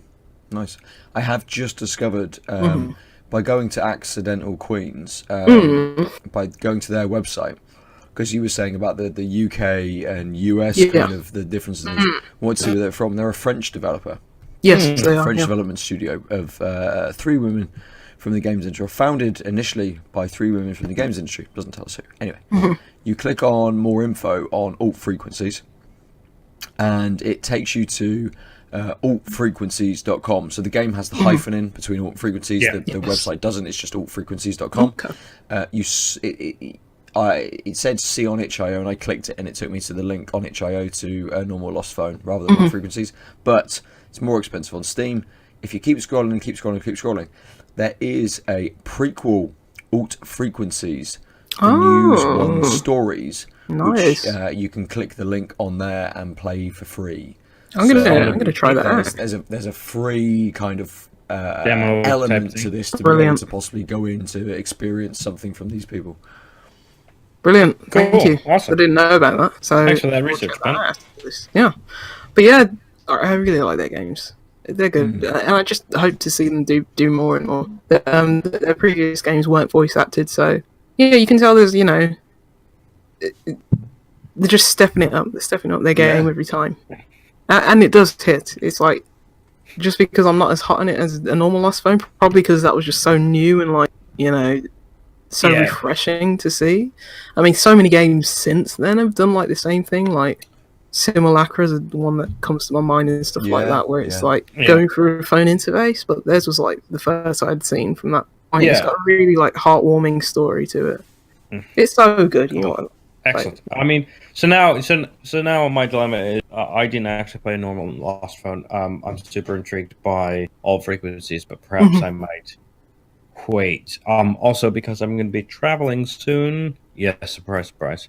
Phone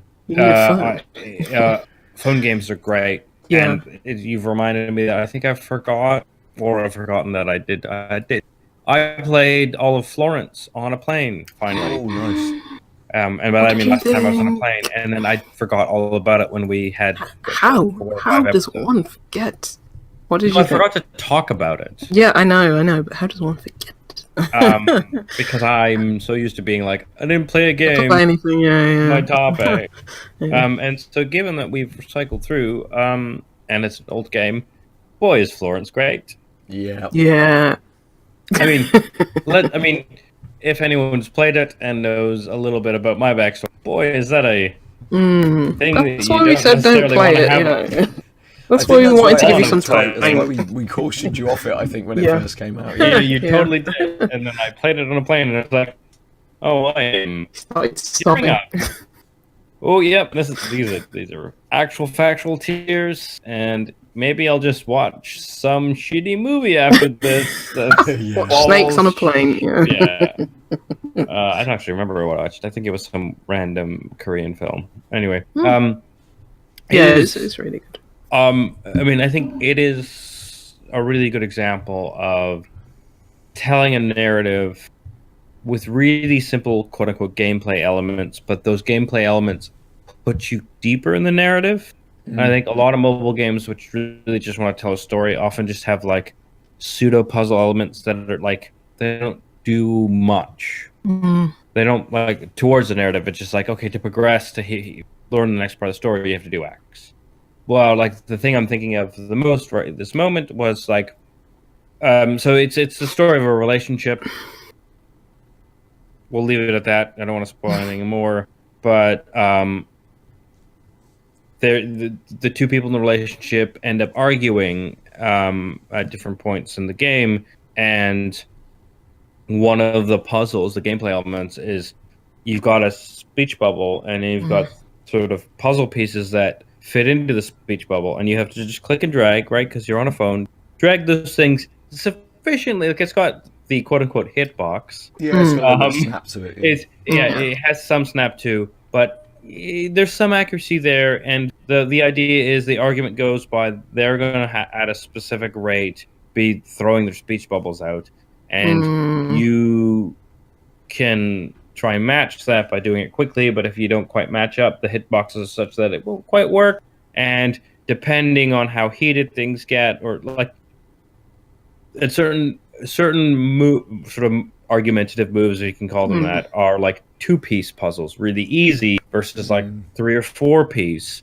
And it's really interesting to me. I think it spoke to how well designed it was, is because I was like, the gameplay drew me in, and I immediately thought I should be getting as many of these speech bubbles out as quickly as possible. Gotta do it quickly, but kind of accurately. Yes, I'm winning, and it sort of tilts the screen in one way or the other, depending. And then right afterwards, I was like, oh, I was literally doing that shitty thing you do in arguments, which is my point of view matters so much. I need to be right. I'm not paying any attention to anything except doing this quickly and as much as possible to overthrow. And that realization happened immediately. And I know it's so well designed; it's very clearly going to lead you down that path where it's like, oh, yeah, I fucked up conversation there. I fucked up conversation there for 2 reasons. One, I'm used to gameplay elements, and so I was suckered into that loop. But 2, that's what we do in conversations when we get in fights as well. And so, like, the gameplay suckered me in a way that, like, if it was a real conversation, my ego, etc., would do that anyway. And so it was such a good way of modeling that, for lack of a better word. And it was just like, fuck, this is so well designed. It's so simple. such a good visual and mechanical representation of real life. Yeah, It's and like- the fact that like Yeah, you see the it's gameplay crazy. elements, you pursue it and you don't think twice, and then what they're trying to point out is you didn't think twice. Yeah, Yeah, I mean, which gives it a that's- whole that's- another layer. Yeah, Yeah. it's so, I mean, deserves every single award that it has. I Yeah, don't know very if it much. won a BAFTA, but yeah, it's definitely won a lot of awards. It's like just a perfect like representation of what mobile gaming can be. Like Yeah. accessible it- and still like there's no way to fuck mechanically the game up. interesting. But- yeah, But like it's clearly a game. yeah, Like that's what I mean. Like it's not just one of these, and it's not a game because it has random. The experience is interactive. You participate. You know, it's just a game. yeah, It's just a wonderful, Completely. wonderful I mean, little- yeah. Fantastic. It's the only Really game good. that featured on the only mobile game that featured on my top 10 Yeah, list I of recall. last year. Yeah, It just Yeah, it it's just one of mine, uses sure. uses the like the touch screen kind of elements so well that it just does something that you've done so many times, but works it, as you say, into the narrative so well. You're like, this actually means what I'm doing means something. It isn't Yeah. just swipe as quickly as I possibly can swipe. It's like, oh, actually I'm doing that, but that has a narrative explanation. It has an impact on what I'm doing. It is aping It's part of the story. behavior that Yeah, I would it's very have in this tactile, order, you know. Yeah. Yeah. And then The, it the really reason why you feel connotations. like you are Florence, part of it is because in that argument you are Florence. Like Yeah. like that narrative, even if you haven't been in a very circumstance, like you feel those emotions because the gameplay is pushing you into that role of the protagonist. yeah, Not just it's not just like you have. What if you have empathy with the situation? Oh, this is moving. It's like, oh no, I'm living it now because you forced me to make these decisions, make these moves, and they feel like you're doing those things, not Yeah. just sort of opening those things up, I guess. absolutely. And great music. Mobile games are good, you know. Like G30 was another one that touched me, and it's like, Yeah. you can tell really good stories. Hmm. Yeah, mobile games are great. I'm really interested in what Apple are doing with that subscription service. Oh, Apple yeah. Arcade. I forgot about Yeah. that because I have not an Apple phone, so I ignore all of those. Yeah, things. it sucks because like that whole exclusivity stuff. Because we talk about and recommend a lot of mobile games here, and it's like if it's not on Android, it's not on. Well, like I had to wait a couple months before like Gorogoa was. Yeah, and then I have to talk to you Yeah. about it all over again, and I'm like, yeah, so that's not too bad. But yeah, it's like so that's but they'll probably be on like I don't think it precludes them from launching day and date with like Steam or Yeah. Xbox, or if they are on those platforms. So That's least what, that's I'm something. hoping that Google will do something with their play infrastructure as well. Like going back to our first topic, where Google is trying to edge into gaming in a certain way, and I'm hoping that might mean that like we'll have more interesting things on these things. oh, that would be cool if it would be like, here's Google Stadia, here's Assassin's Creed, but here's also this really cool mobile game that you can play. Because just on mobile. And they're like, Completely. If that comes across the mobile, that is a big sort of slap to Apple, really, isn't it? I suppose. Well, I mean, To and suddenly it's have what this, Google it's like needs to do, I think. well, It's slap- Stadia. if you slap everyone in the face equally, you will come out on top. Exactly. Yeah. Because isn't with Stadia you're able to play like Assassin's Creed on your mobile or something? Yeah. Yeah, it's I mean, always better in like Yeah, Yeah. that's the streaming sort of thing. But again, it seems like in order to actually like functionally be, even if the streaming is perfect, you Which it can't never just is. use the touching the touch screen because you Completely. don't have the right type I of don't want to be feedback. sat there sort of like this, thinking that my my fingers should be kind of like pressing. The kids do though. I would say no. I mean, I think nowhere to press. no, I think there's nowhere to it's press. kids It's play thumbs Fortnite only, on isn't it? phones. It's just yeah, it's but just you this. can't We're hit just old. You can't hit 4 buttons at once on a touch screen.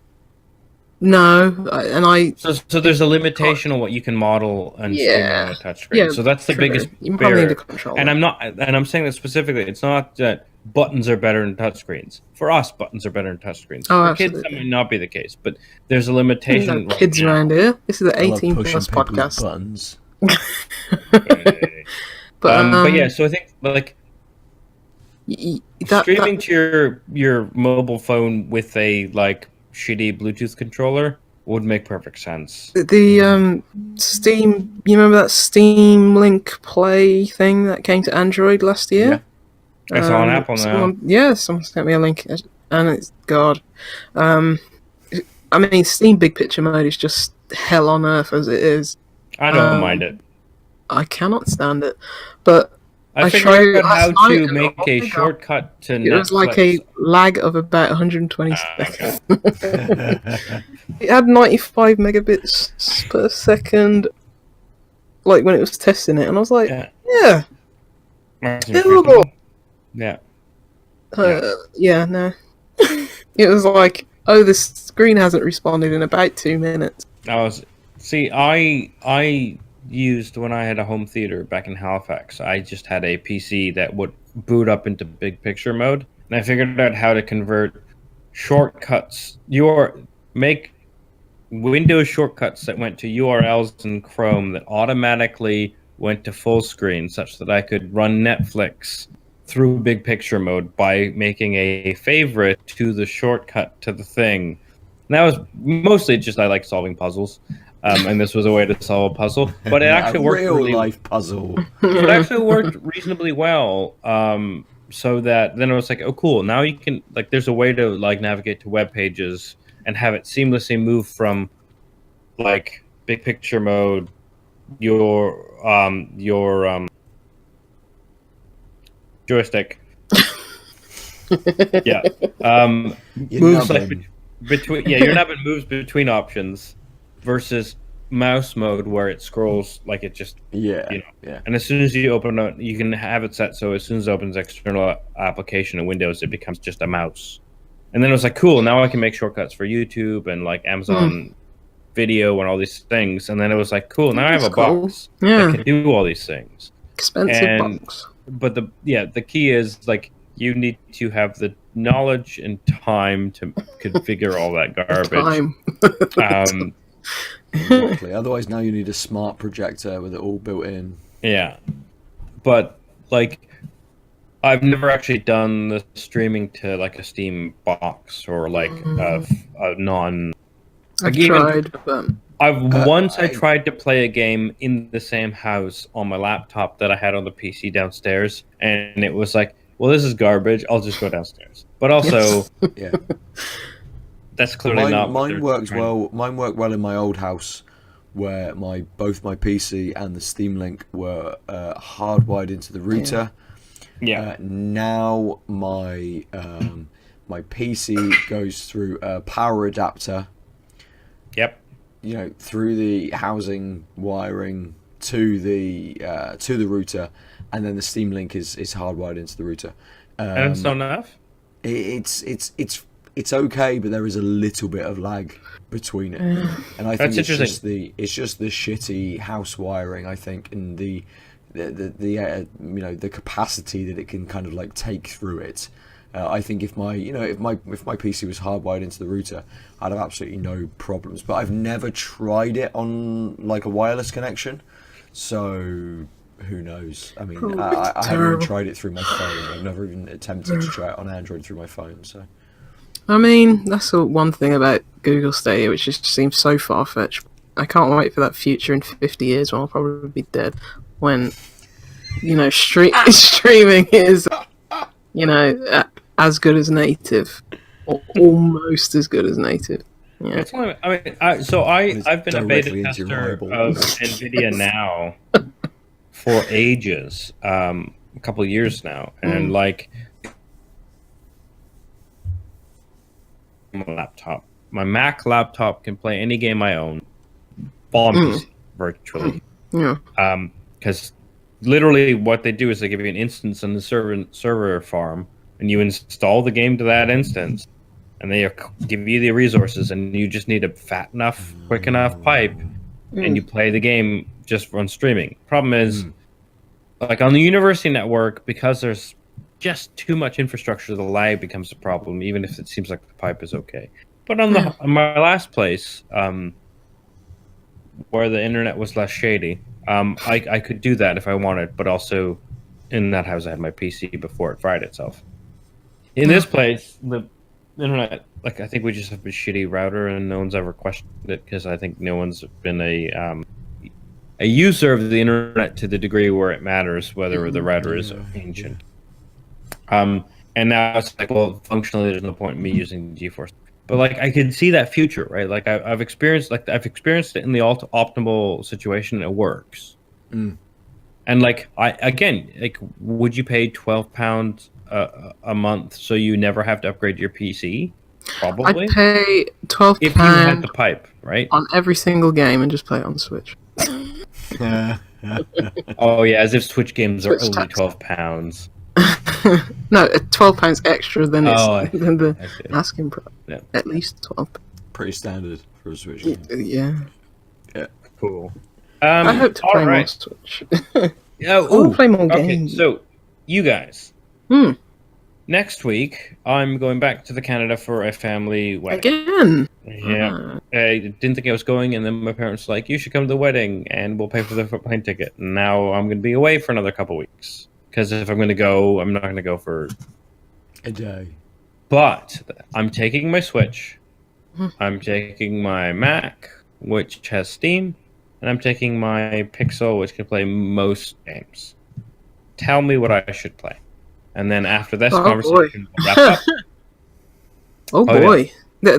You should like check how I sprung this on you with no notice at all? There's a Switch sale. No, I was actually going through the Switch today, because a lot of games are like up to like 80% off.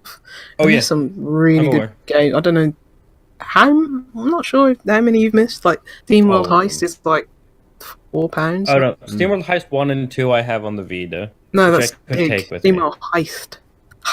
Oh, Heist 1 I have, yeah. I have World 1, yeah, there's just yeah. Sorry. Sorry. There's just so many games that I could... Did you? I don't know whether it is in the Switch sale. It's on Switch, I think. Did you play Minute? Oh, Minute, yeah. I played about 30 of them. 30 of them minutes. Yeah, you guys both really liked it. I just didn't have the time. Box Boy and Box Girl. Yeah, that'll keep you occupied. I'm still playing it because there's like 3 different.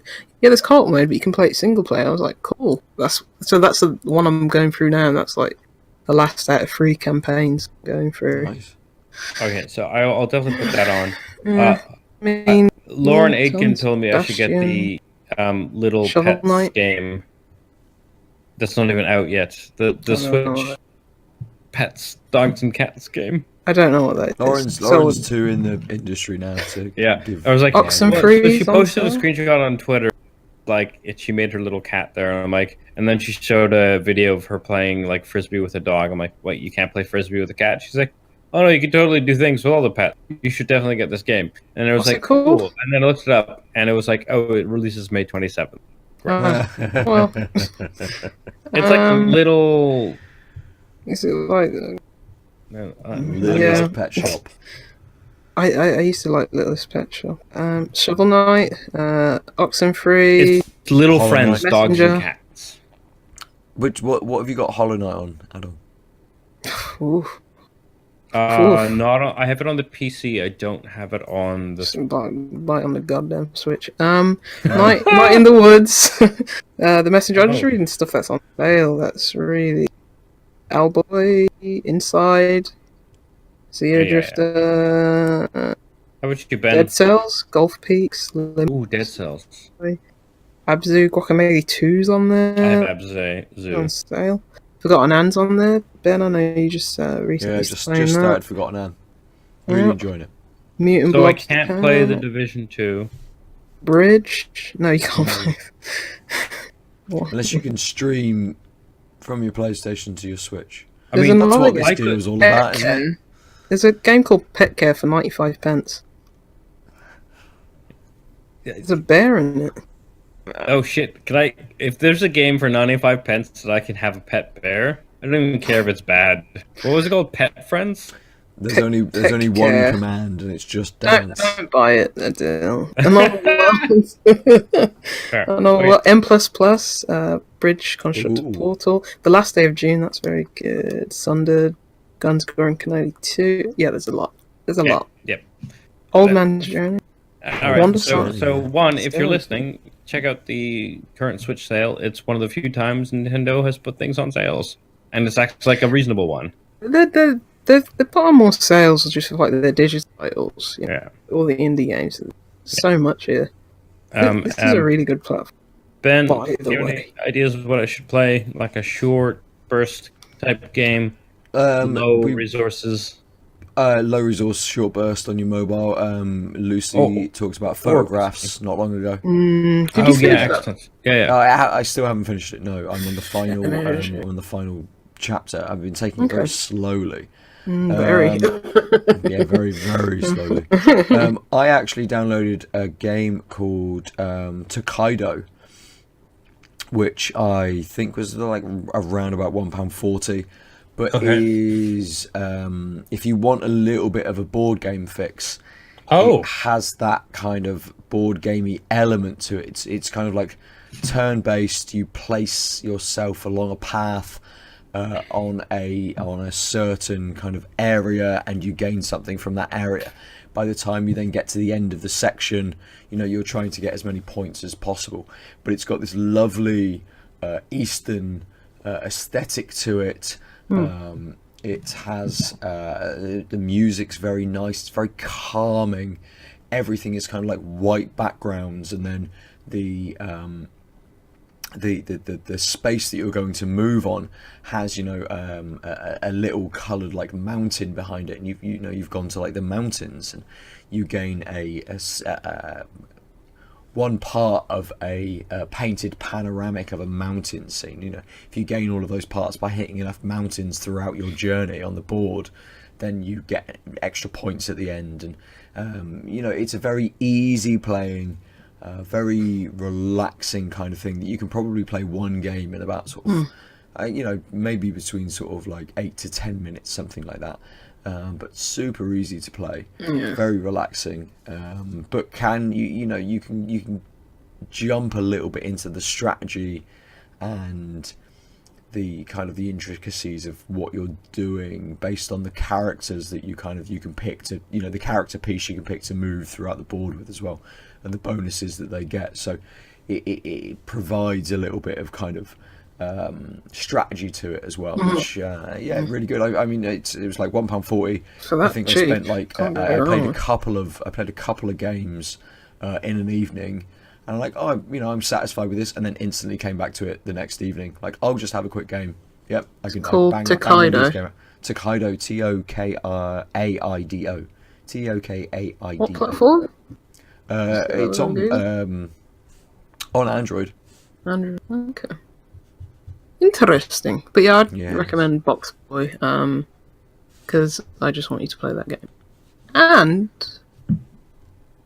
no, that's it. Just Box Boy. Fair enough. So I think I'll look up Tokaido and Box Boy, because again, I don't have that much time.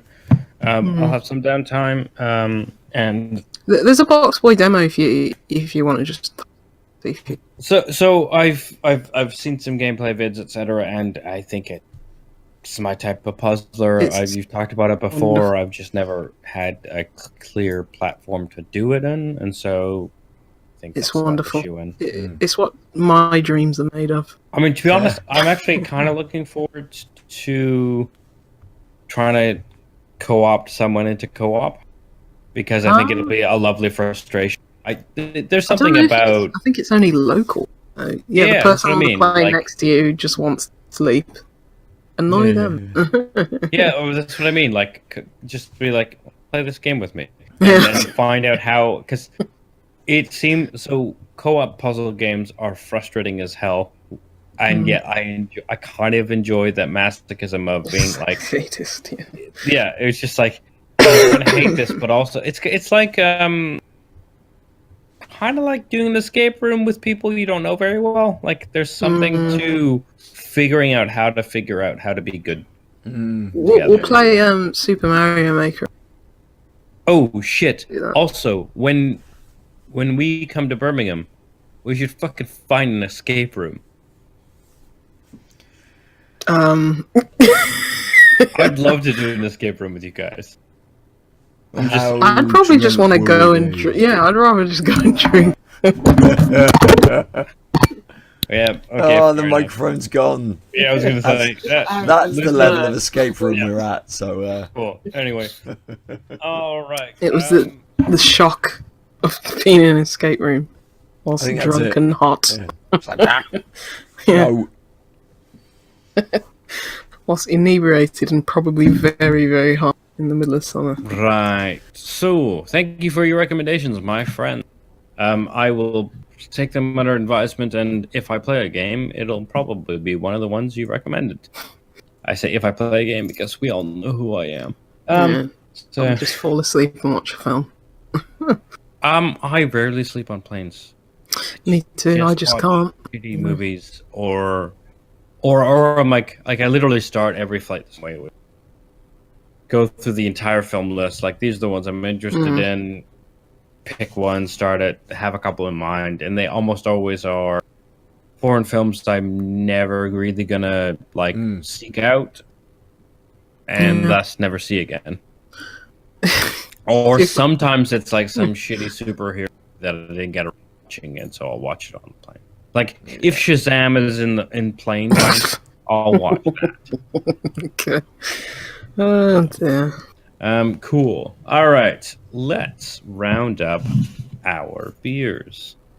Lucy, you had 2 beers. I did. You have to pick 1 beer. Please do that I? Yeah, I will. I will pick 1 beer this time. The Duke of Dank was very good. It was very dank. It was very dukey. Yeah, it had a nice MLV. Yes. Yeah, it had a nice like berry taste to it. The malts were nice, slight little bitterness at the end. Very easy drinking and smooth. But my pick is going to go to the Omnipollo. Maz. If it's not called Maz, it's all silver can, a white candle on the front, so you lot can identify it. But yeah, that was just a really easy drinking like IPA. Or pale ale. The weird beer that lasted me a long time because it's like, yeah, I'm satiated. You know, it's very refreshing, but not always looking to like keep on grabbing it. Whereas the Omnipollo finished that quite quickly. It was really citrusy on the nose and taste. You know, tropical fruits. Had a nice bit of bitterness to it as well. So. It wasn't like the juice bomb I was expecting when I poured it out of the can, so that was a nice surprise. Yeah, really well balanced IPA, or just pale ale. Very good. Excellent. Very good. Ben? I think both beers were good. I enjoyed both. The Steam Machine I would definitely have again. You know, especially if I saw it in a pub. Yeah, it seemed like you really wanted it to be in all the pubs at one point. Yes, exactly. I was like, if you don't, yeah. It's kind of it's not one of those. It's not like my usual beer that I would pick up. You know, like the lack of carbonation, the kind of like that, the not the big hit that you would get, kind of.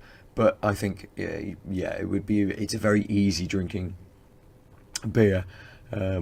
I think maybe it would be interesting to see what they're doing with other hops as well. So it's one of those. I'll definitely pick up another beer from these guys to see kind of like what else they can do. Yeah. But there's nothing wrong with dreaming from Wylam and Deya, the Sabro Orange Wit, was very, I mean, just so refreshing, so crisp. Such an easy beer to drink. Just I could have had that all day, Yeah, and all night. Like we were talking at the start of the show, that all of us had beers which were nice and refreshing, which were kind of like sunny, sunny day kind of beers. I think the more I drank the orange wit, the more I kind of realised that I could, easily drink this in the day, but just continue on with it in the evening as well. Yeah, absolutely. It's like, you don't really see many beers, but that's one that definitely has stood out to me, like, recently. Yeah. I think there was a Yonder beer as well that's like a wit beer, and I think I had that and maybe the Deya and Wylam one in the same day, and it was like, yeah, really good. A wit really beer good day. Nice. Yes. Nice. Awesome. Witty. All right, for me, it's a bit. It's actually kind of dicey. So, I really liked the texture of the Day Bao Bao. But I think the Vic Secret isn't dynamic enough of a hop to like carry an entire beer by itself. Like it just, again, everything's a supplementary one, isn't it? Yeah, I mean, it was interesting, and I see the strengths of it, but again, there was these gaps, and like nothing to fill it in didn't work well. While the Massive Azzac wasn't my usual type of beer. It was much more well balanced. I liked that it was not super forward despite having a bunch of hops. My biggest complaint about it was just a little thin on the taste.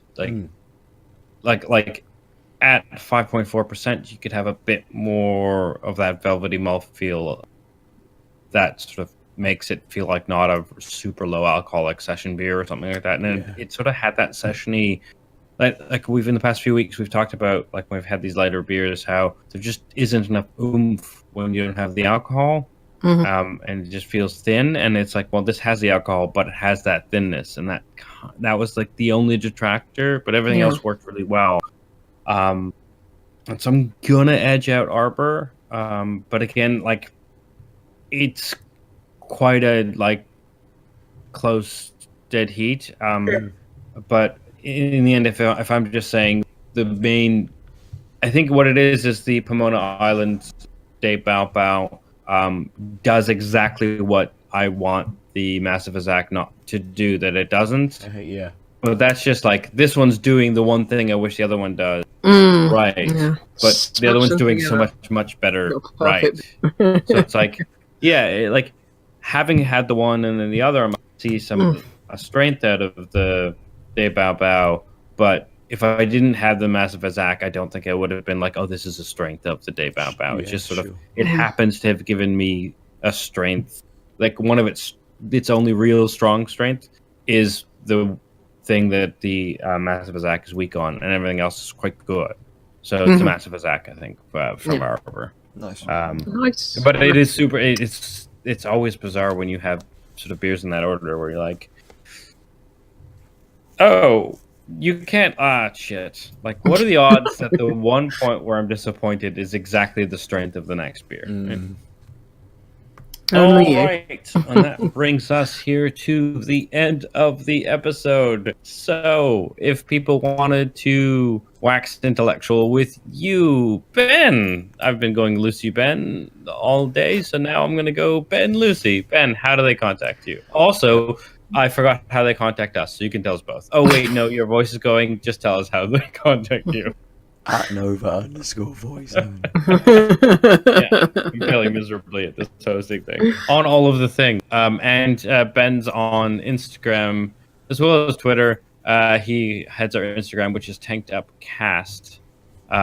You can reach us at tankedupcast@gmail.com if you want, but no one ever does. But we say it every week.